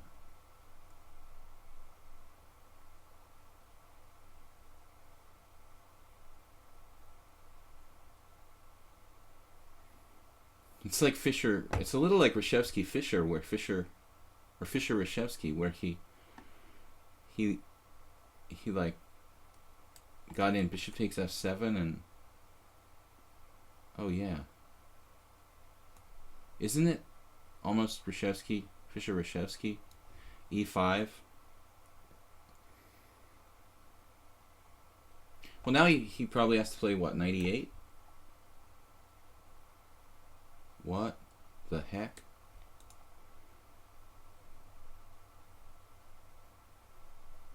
But you're allowing pawn takes f6? Seriously?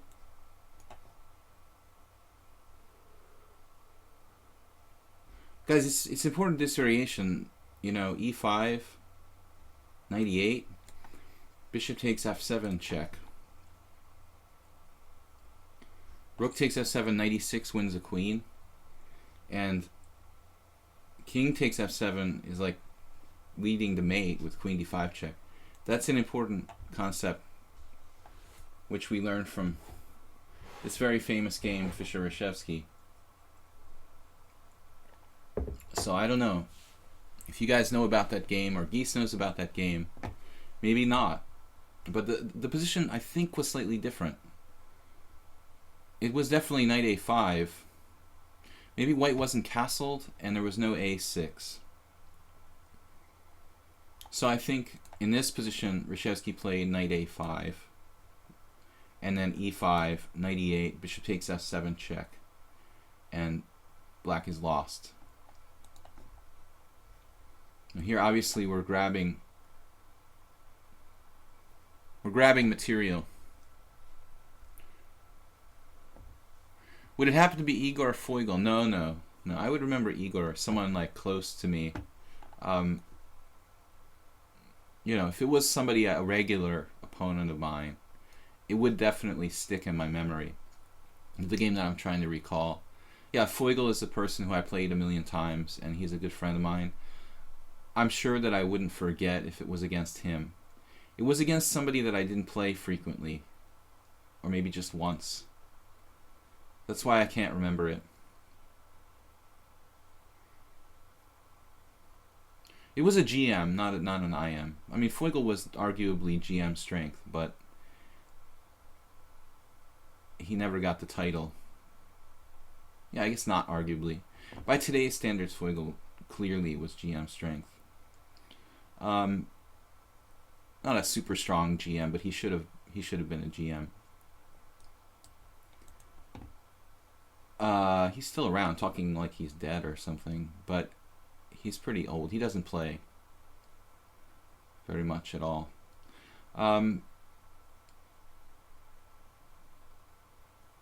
Igor Frugal is an IM from the United States, originally from Kiev. But no, it's a GM who I didn't play a lot. And I was thinking like Novikov, Serper. Those don't really seem right. It was in Philadelphia. I think it was the World Open. And what do we got here? Get my queen back in the game. 2 knights for a rook. And a pawn, so technically he has enough material. And a kind of dangerous center.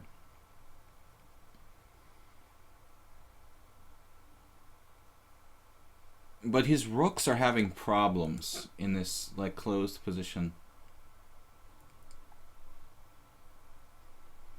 Still, this is by far, this is certainly not game over.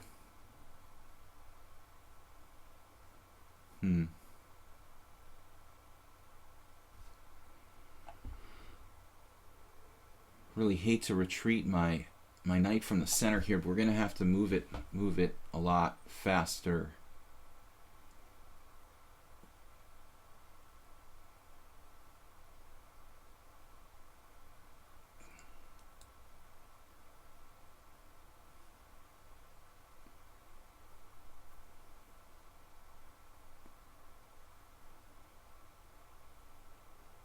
Knight f3 and bishop d4. Man, if nothing else, I have to blockade the e5 square. Here we go with Nimzovich again. Yeah, we're definitely the Nimzovich tribute. The e5 square. But this is tough. I'm not certain I'm winning by any stretch of the imagination here. I'm better, but black has pretty fluid position. I don't know if I missed an obvious improvement.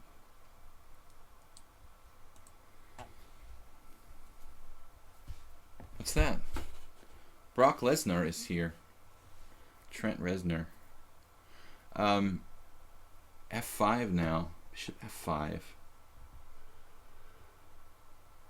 Bishop F5. Whoa, whoa, whoa, whoa, whoa. Put pressure on center.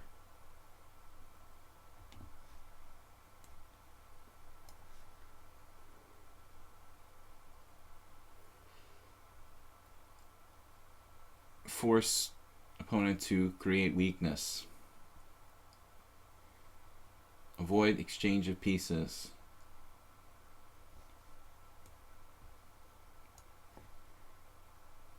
Trap bishop. This is how we're thinking. Like a robot.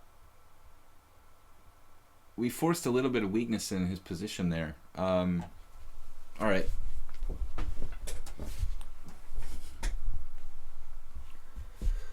Well, the bishop's outside the pawn chain. It's good and bad. It's active, but it's also vulnerable to capture or trapation. Someone strong in the chat could explain, would be nice. What's that? All right, why not f5? I don't know which position you're talking about exactly. You know, that's the problem about why not f5. It all depends on the exact situation we're talking about.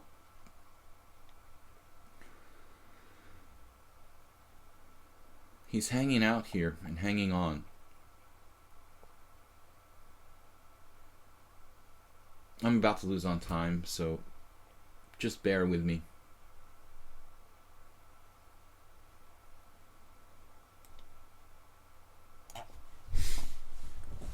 That's got to be a good move. Knight d4, come on.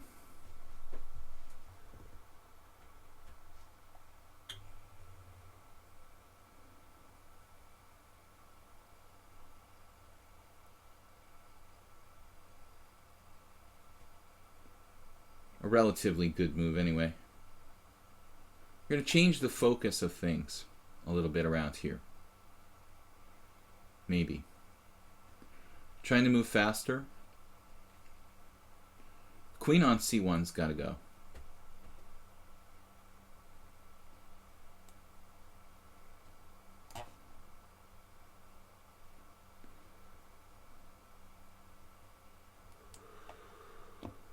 I don't know about rook e1. Maybe queen d2.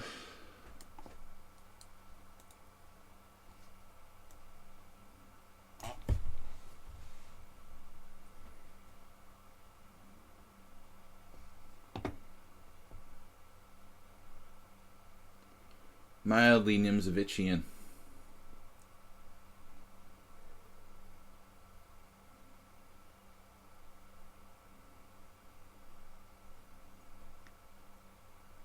I have to defend that f4 pawn.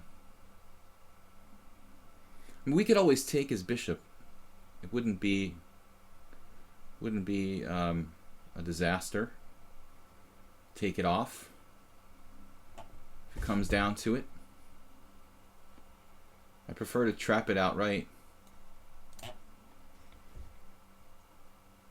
Oh man. No tricks.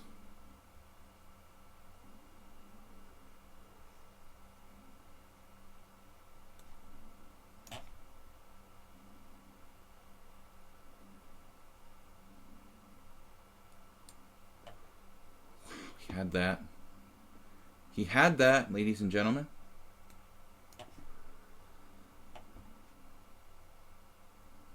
I don't want any surprises.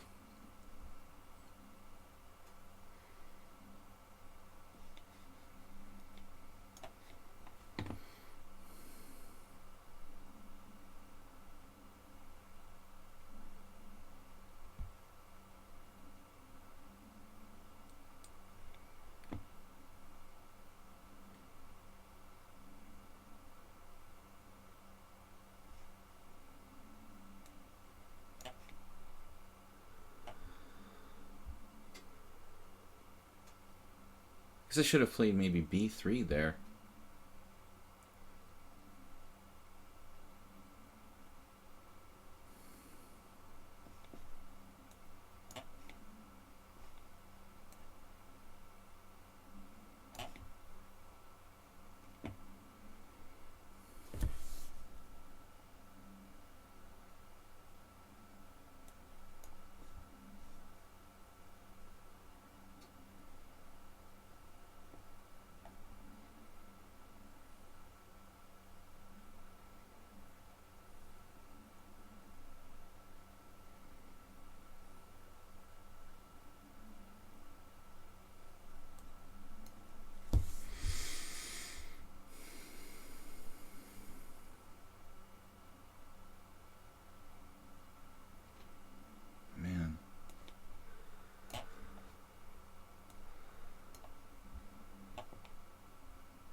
This is pretty hard to make progress here.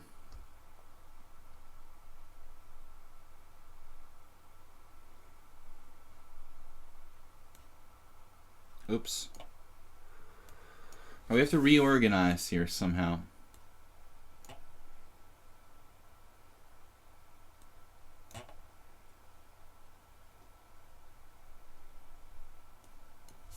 Not yet.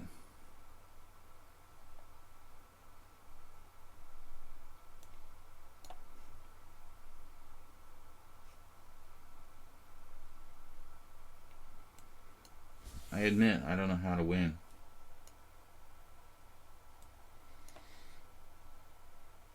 Alright. Alright, good game. Good game. I feel like the final position should be some way to win, but my pawns are on the wrong color. I guess it's probably impossible. So, good game, man. Alright, Innocuo, Constant Change, HGG. We might be able to get all three of these games in. Looks like it. Alright. I missed a fork with Knight C6. Sam Barsky. Are you serious? Yuri Shulman.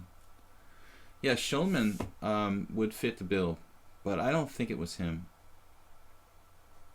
We're never going to remember. I'm going to have to look it up after the stream.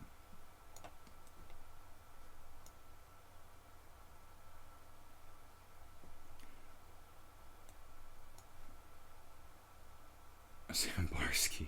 Yeah, I lost to Sam Barsky. It was a GM. No, I never lost to Sam Barsky. D6.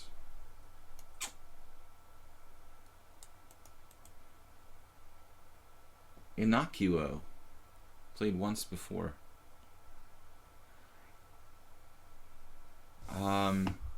Yeah, I never really know how to deal with this. I mean, E6.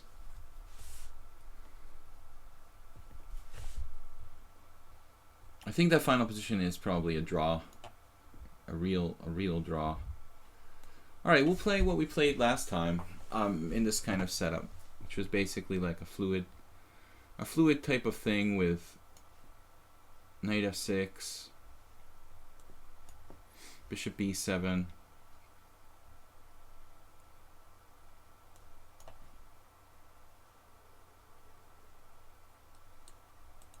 This is highly irregular for black. Not really a standard type of setup. Now he plays D4, which turns it into an open Sicilian. So this could be, in actuality, like a transposition to some kind of real, like, main line. I don't think so. Not with a bishop on A2. This is some kind of open Sicilian, but it's not really a theoretical position. Playable for both sides. Looks interesting. Black's a little more dynamic here. Pretty good con Sicilian, I would think, for black.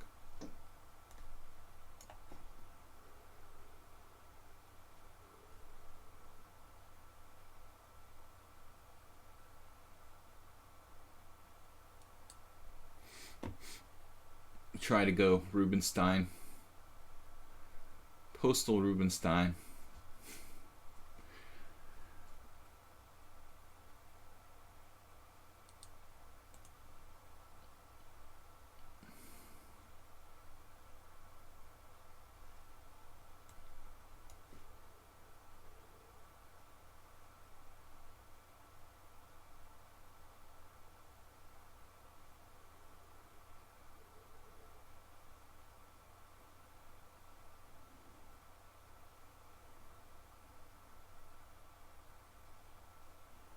H5 with ideas.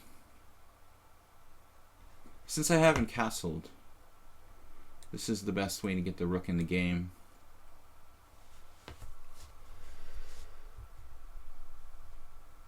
You would have had, oh, bishop h6 on move 53, I don't know. It's close game. I mean, I probably could have easily lost with one slip. White was better, but I had to find the right setup initially. And then I was still better. But he had a lot of dynamic potential. Those central pawns. could get out of hand if I wasn't careful. Yeah, this is a good defense. Queen f3.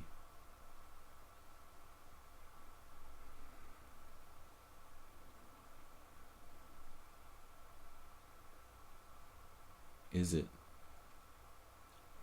Is it though? Knight g4.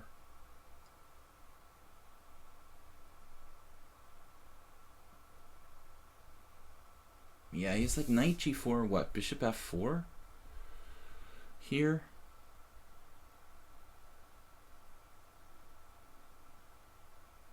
The problem is knight g4, bishop f4. If he takes, he probably loses. He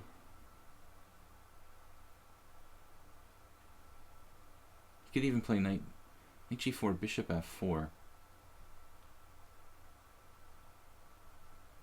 Queen f3 going right into the diagonal. It looks crazy, doesn't it? We can play bishop d4, positional chess. Yeah.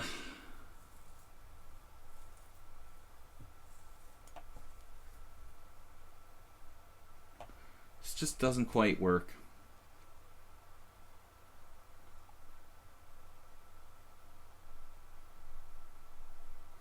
But bishop d4, it's another way of like increasing the pressure on e4. It looks like black is better.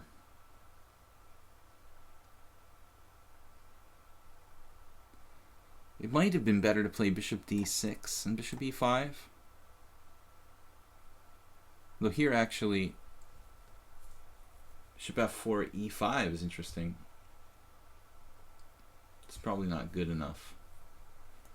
Bishop f4, bishop e5 is safer.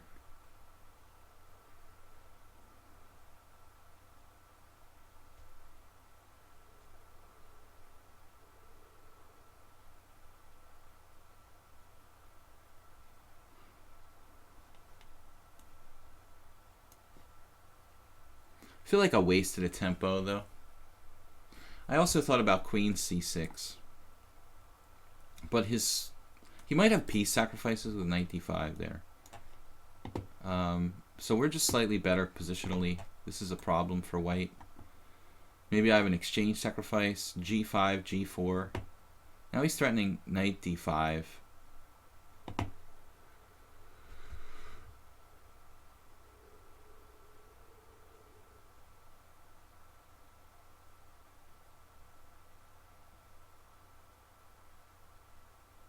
Knight d5, rook takes c2.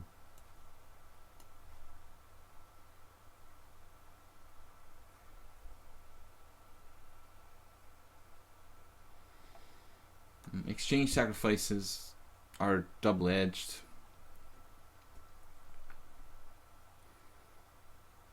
I don't have knight g4. His king can run away. So Inakio did a good job, you know, not making any major mistake.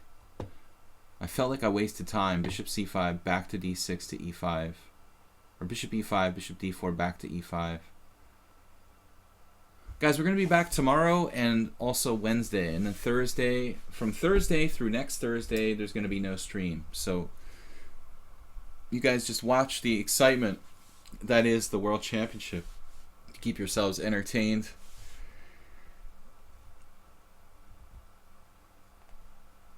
How old were you when you began to play chess in order to become an IM? Well, I improved very gradually, you know, systematically. That's always been my mode of operation. I worked my way up very, very gradually.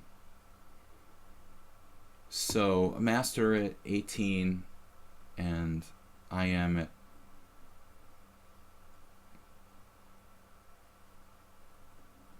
27. Rook a d1.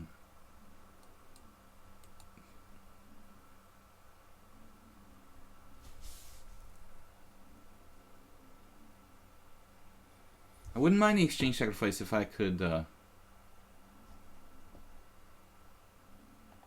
Well, might as well just castle here, no? Nothing to fear. The fear itself.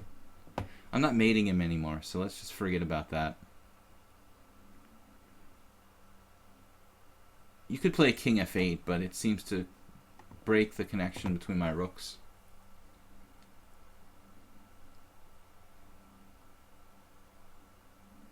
Now we've got serious possibilities of an exchange sacrifice on c3. Stopping that. It's a good move. But he's still tied down.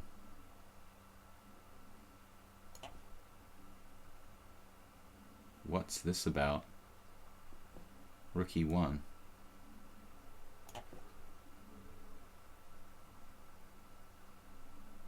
I could like play g5, but it weakens my king side considerably here.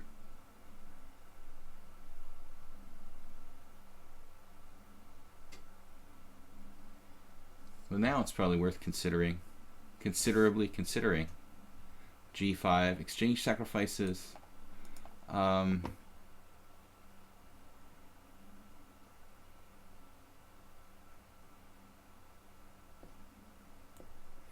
let's have some fun. It's a blitz game. Take some of the steam out of his position.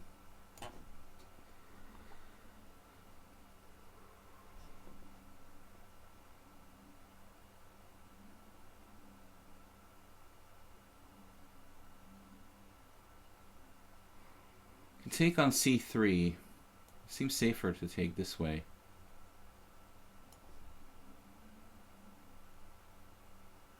Realistically, black is slightly better here.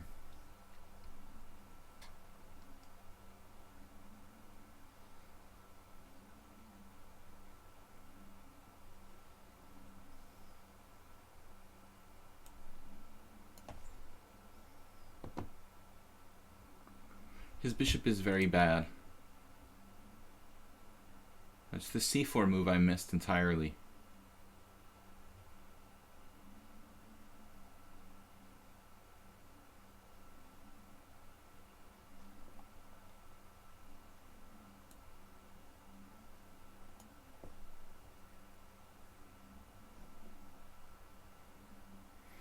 So I guess I'm not slightly better. I guess it's just equal. Maybe white's even better. The more I look at it, the more I think white's even better here. I should be able to hold on.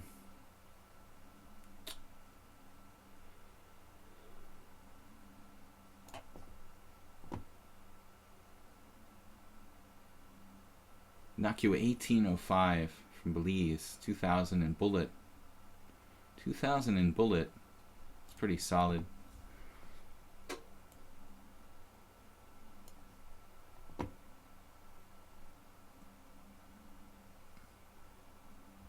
I think he should have played c4 there, probably.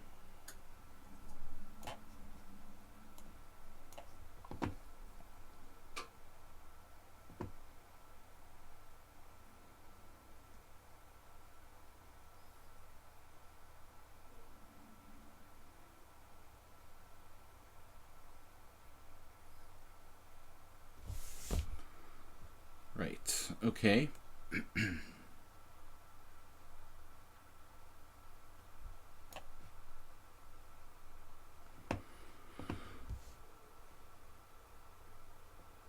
H4 here.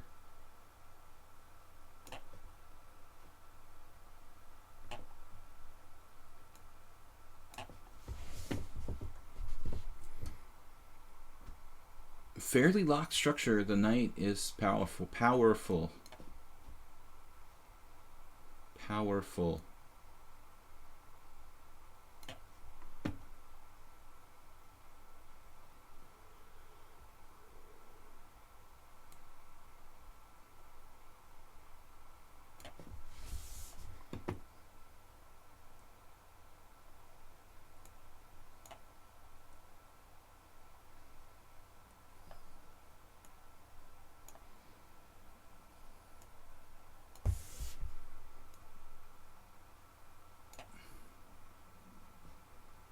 So if he's a bullet player, he's very, very comfortable here.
What?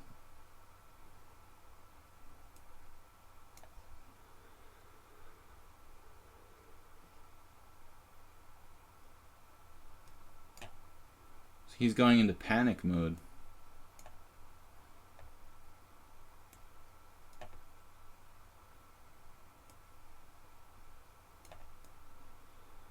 What am I doing?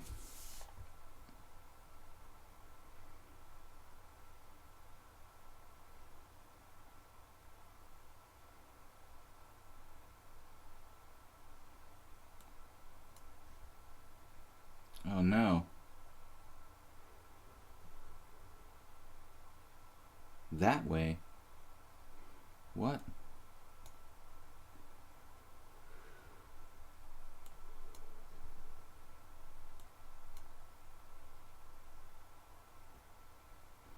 Okay, that was a terrible ending. I mean, the end of the ending, we both played badly. It should have been a draw. I think that's a correct result. Nobody should win that position toward the end. You were probably better initially after the exchange sacrifice, but objectively, draw is fair. So, constant change now. We're down to our last games, guys. It's 20 minutes till we shut it down. Last couple games here. Constant change. Have a good day, guys. Don't forget to check out my YouTube channel, Video Chess Training on YouTube. Also, if you can support the stream via PayPal, I really appreciate you guys. Even just a small donation once a year, it's awesome.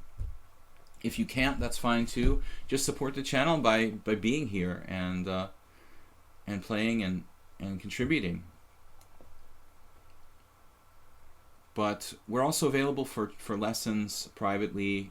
Send me an email, videochesstrainer@gmail.com, or even just message me here on lichess.org. That was a messy game. It was a little fancy to sacrifice the exchange. I probably wouldn't do that in a tournament game in that situation. It was fun. Okay, it wasn't really enough. I wouldn't normally risk it, but I thought we'd have a little fun. Anyway, again, check out my YouTube videos. Last week we created a review of the Simul games from, not this week's, but last week's Simul. Every Sunday, I usually do a Simul on lichess, 6:30 p.m., as we did last night. 6:30 p.m. CET. But again, this week, obviously, there's nothing. We're away from the office from Thursday till Thursday. So no stream between Thursday, November 17th through November 24th. And I think Friday morning we'll have a stream. The next stream after I come back. Friday morning. Alright guys, so it's the Accelerated Dragon reversed. Constant change. This is a strange position. I have knight takes e5. There was this guy, this strange account here on lichess called Dr. Muhammad. He actually did a similar thing as me. Knight takes c6, knight takes c3, knight takes c5, knight takes c3, knight takes c6, knight takes d1, knight takes d8, something like that. And it's apparently when we take, it's okay for black. Knight takes e5, knight takes c3, Knight takes c6, knight takes d1, knight takes d8. Somehow, black is okay. Just look at this again. Knight takes e5, knight takes c3, knight takes c6, knight takes d1, knight takes d8, and then so black is the first one to act there. You can like throw away his knight with knight takes f2. Then I have knight takes b7. Keep drawing lines here. It's like insane. Does that make sense? Does that make sense? Knight takes b7. King takes f2. Bishop takes b7. I'm a pawn up.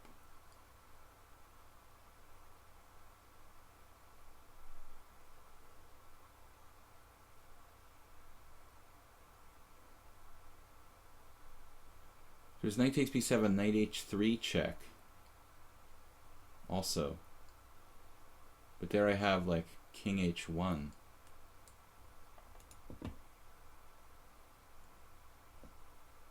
Alright, let's try it. Let's try it. Also, I'm pretty sure that d3 is a standard line. Another line is d4 here. I think we had this position against constant change, or a similar position with d4.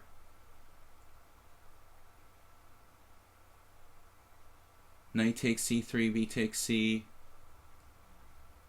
e takes d4, pawn takes d4. That's different position. Constant change didn't castle last time he did this, so it's a slightly different position than we analyzed against constant change last time.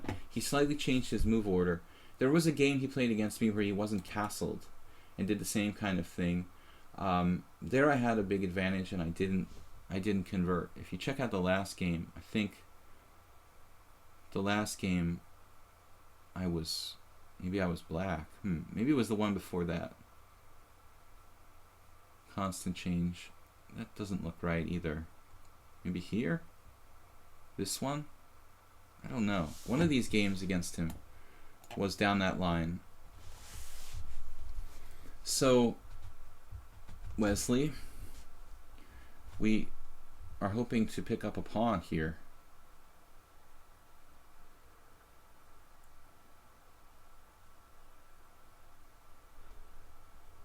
Doing the Knights tour. Welcome, Cheveningen. What do you think, man? Would you be up for a game or two against the other guy streaming? No. No, we're done in like 15 minutes. I've got a really, really busy schedule. So Constant Change didn't even put up a fight. He just gave up a pawn here. Wow. Thank you, man.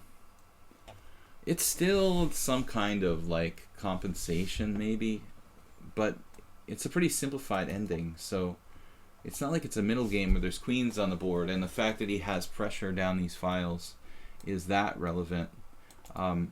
I don't think he has very much compensation. I should be able to convert this extra pawn into very, very real winning chances for white. But obviously we have to get developed. D3 or D4. If I play D4,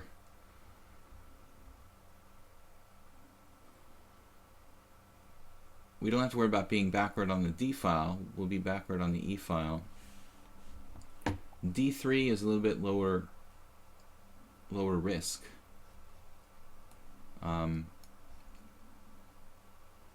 Lower risk pawn structure. Yeah, bishop G4. But bishop G4 is not everything is as it seems here. We have a tactical opportunity, it looks like.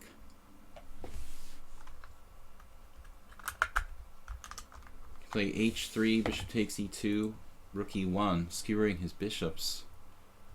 Rook takes D3, rook takes E2, rook check, bishop F1. Yeah, that actually looks favorable for me.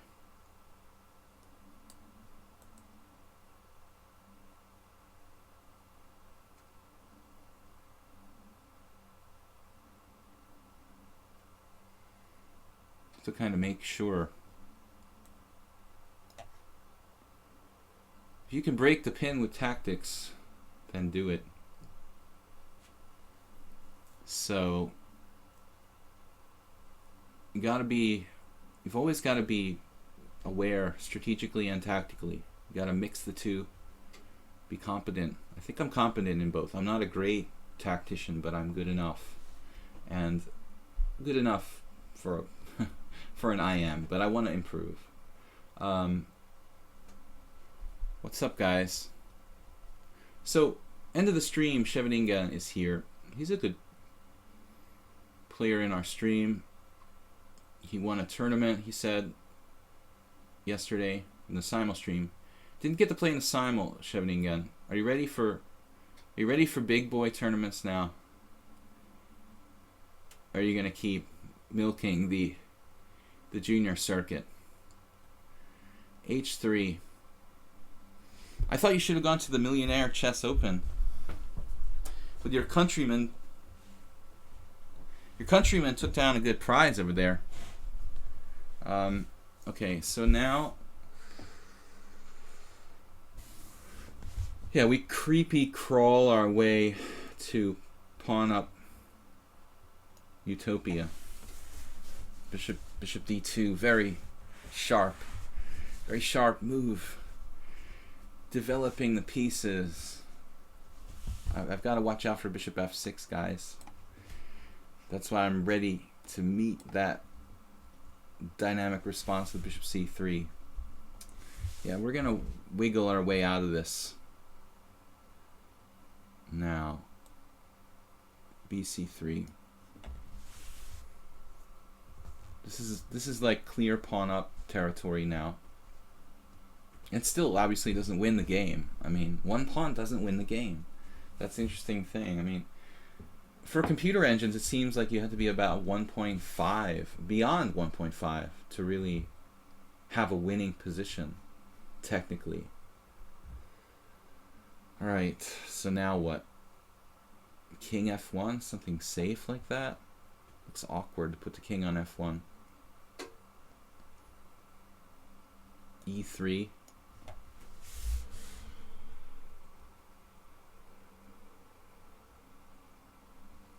Minority attack. b4, a4.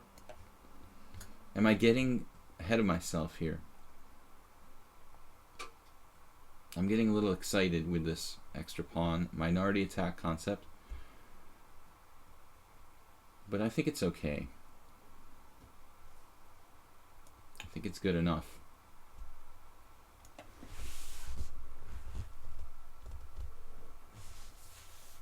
It's pretty tough for me this Sunday, Monday. We have the simul stream and then in the morning. Monday morning's usually pretty tough. I would love to hang out with you guys for another half an hour, but I have to record some lectures. So Monday is usually my recording day. We're busy all the day.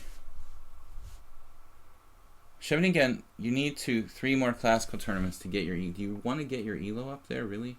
Man, I have to be careful. Rook takes, pawn takes, bishop takes, check. Yeah, okay, he doesn't have a tactic here. It's close, though. I didn't see this rook sacrifice at first. But I also have an intermezzo, maybe a5 in that position that could really work, actually. Intermezzo. A fancy name for sorbet. If you've ever eaten in a really elegant restaurant, get the intermezzo. b5 here, interesting move. But I'm going to play it safe, I guess. Minority attack. When we say minority attack, we're talking about this minority against this majority on the queen side. Constant change. h5 doesn't really bother me too much.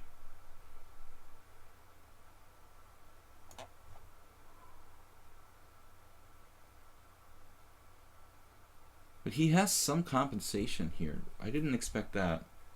I think this is a bad move. I think he should play bishop c4 because he's giving me this shot for free here. And now I think he's in trouble. Bishop c4, and if bishop f1, you have kind of like all your pawns on the right color. It would have been a tough position for me to grind. After bishop c4, bishop f1, bishop takes f1, king takes f1, I think black has reasonable drawing chances. But here, he may just be lost tactically because of this lineup with the bishop on b6 and the pawn on b7 and the pressure on the long diagonal. Or maybe not. No, he's losing the pawn. That's got to be fatal. This has got to be fatal, man. Okay, you get my h3 pawn. But still, this outside, the outsider, b6 is interesting. Probably too slow. The outsider. So the outsider should be more important. Well, anyway, I'm just a clear pawn up. That's all I need, man. I don't need two pawns. I only need one. Bishop c6. I want to get my pawn down the board. Where do we go? Bishop f3.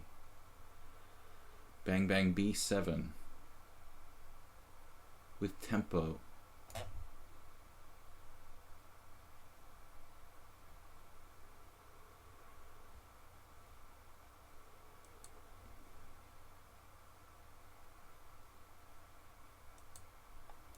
You had a possible tactic there. Man. Bishop takes g4.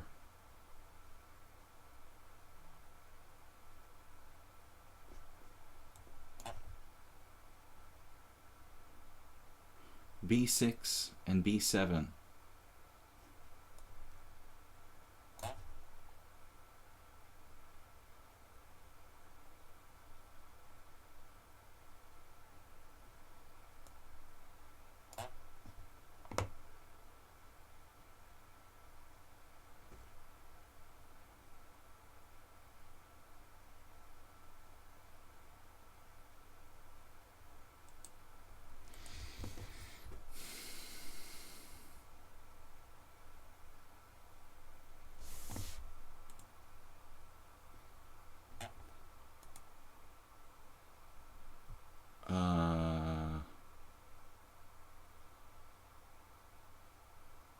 I don't know what I recommend there for black, but I have rook a8, right?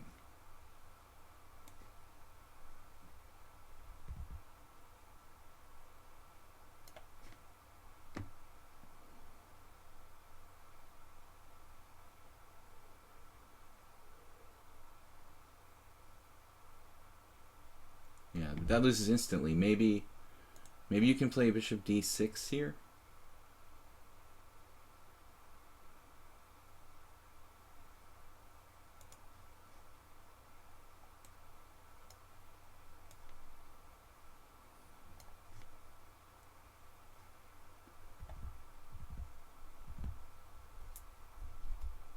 Constant change, he's a dangerous player.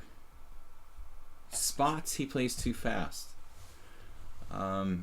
Opening, he gave up a pawn, and then here at the end, he played a little too fast when he had chances to put up more resistance. Okay guys, last game, HGG. This I don't normally play, but I'll just for fun play a 3-2 game.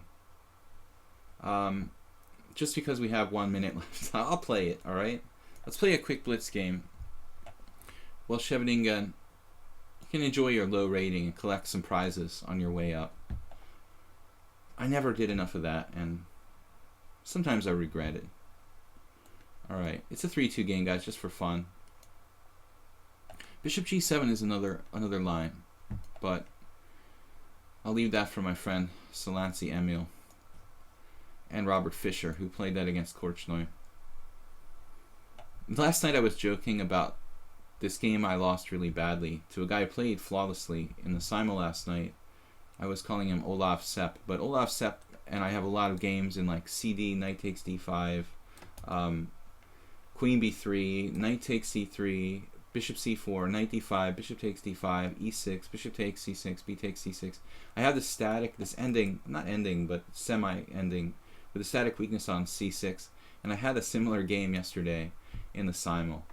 I made a very bad move. Anybody who was watching that Simul I played last night, and the game where I was horrifically tortured with the pawn on c6, I wanted to tell them that actually the game was theory, and I don't know, at some point White made a new move, but I should just recapture. I took with my queen on d5, which was in reality a really huge error.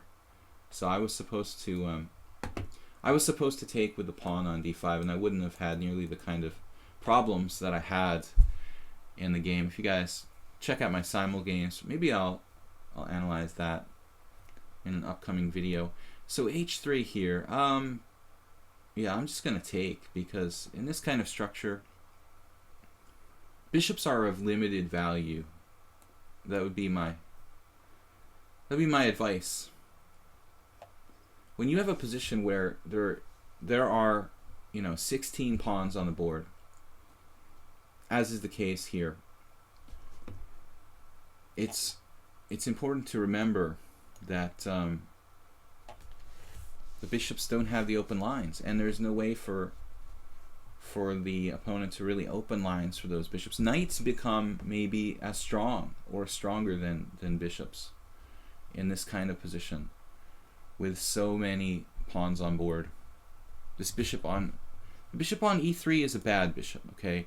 The other bishop is actually a good bishop, but it's kind of blocked by my pawns, in fact, on the white square. So I ask you, how valuable is the bishop pair in this kind of structure? It's like an exchange Slav. Same kind of thing applies there. And now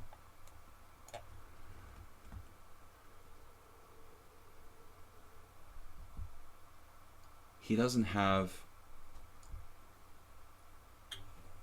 really the kind of counterplay he needs on the queen side normally in this type of position. We might need to play a5 at some point.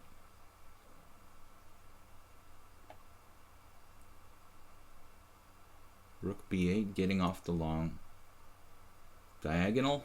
There's still some possibility for that bishop to become powerful. I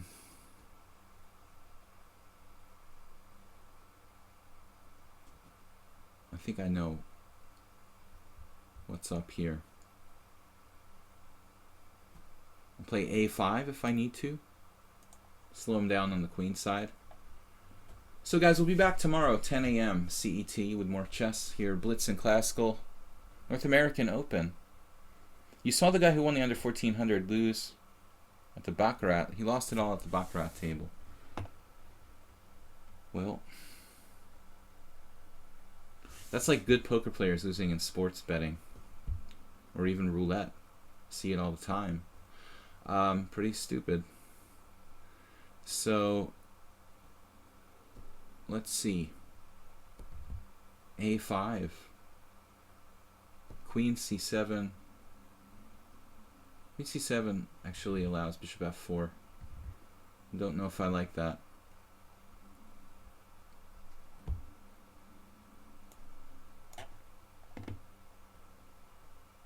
This is structurally good. Stopping b4. I don't want him to unite these passed pawns. Knight a4 is a great move, by the way. Very heads up. Very heads up move.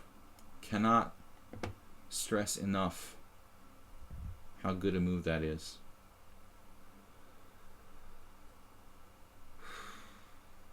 HGGG. Combative, man. Could sack the exchange.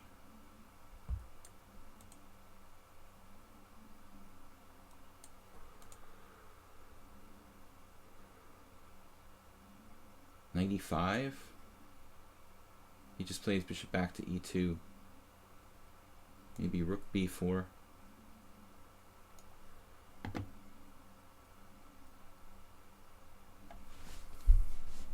Tough fight from HGGGG. This position is pretty complicated. We could sack the exchange. Or not.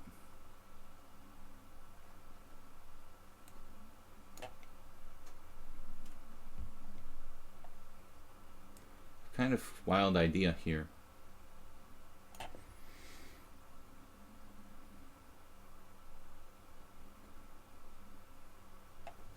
Wow, he's pretty strong. Threatening knight c4.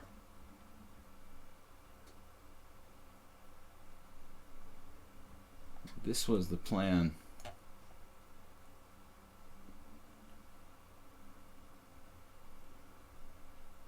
Trick or treat.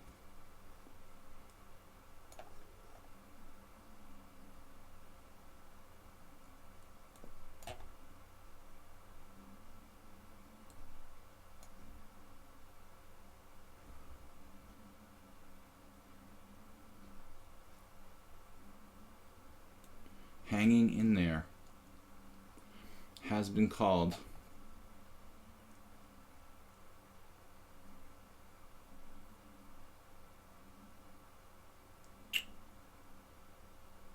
Wow. Okay, that's a disturbing move.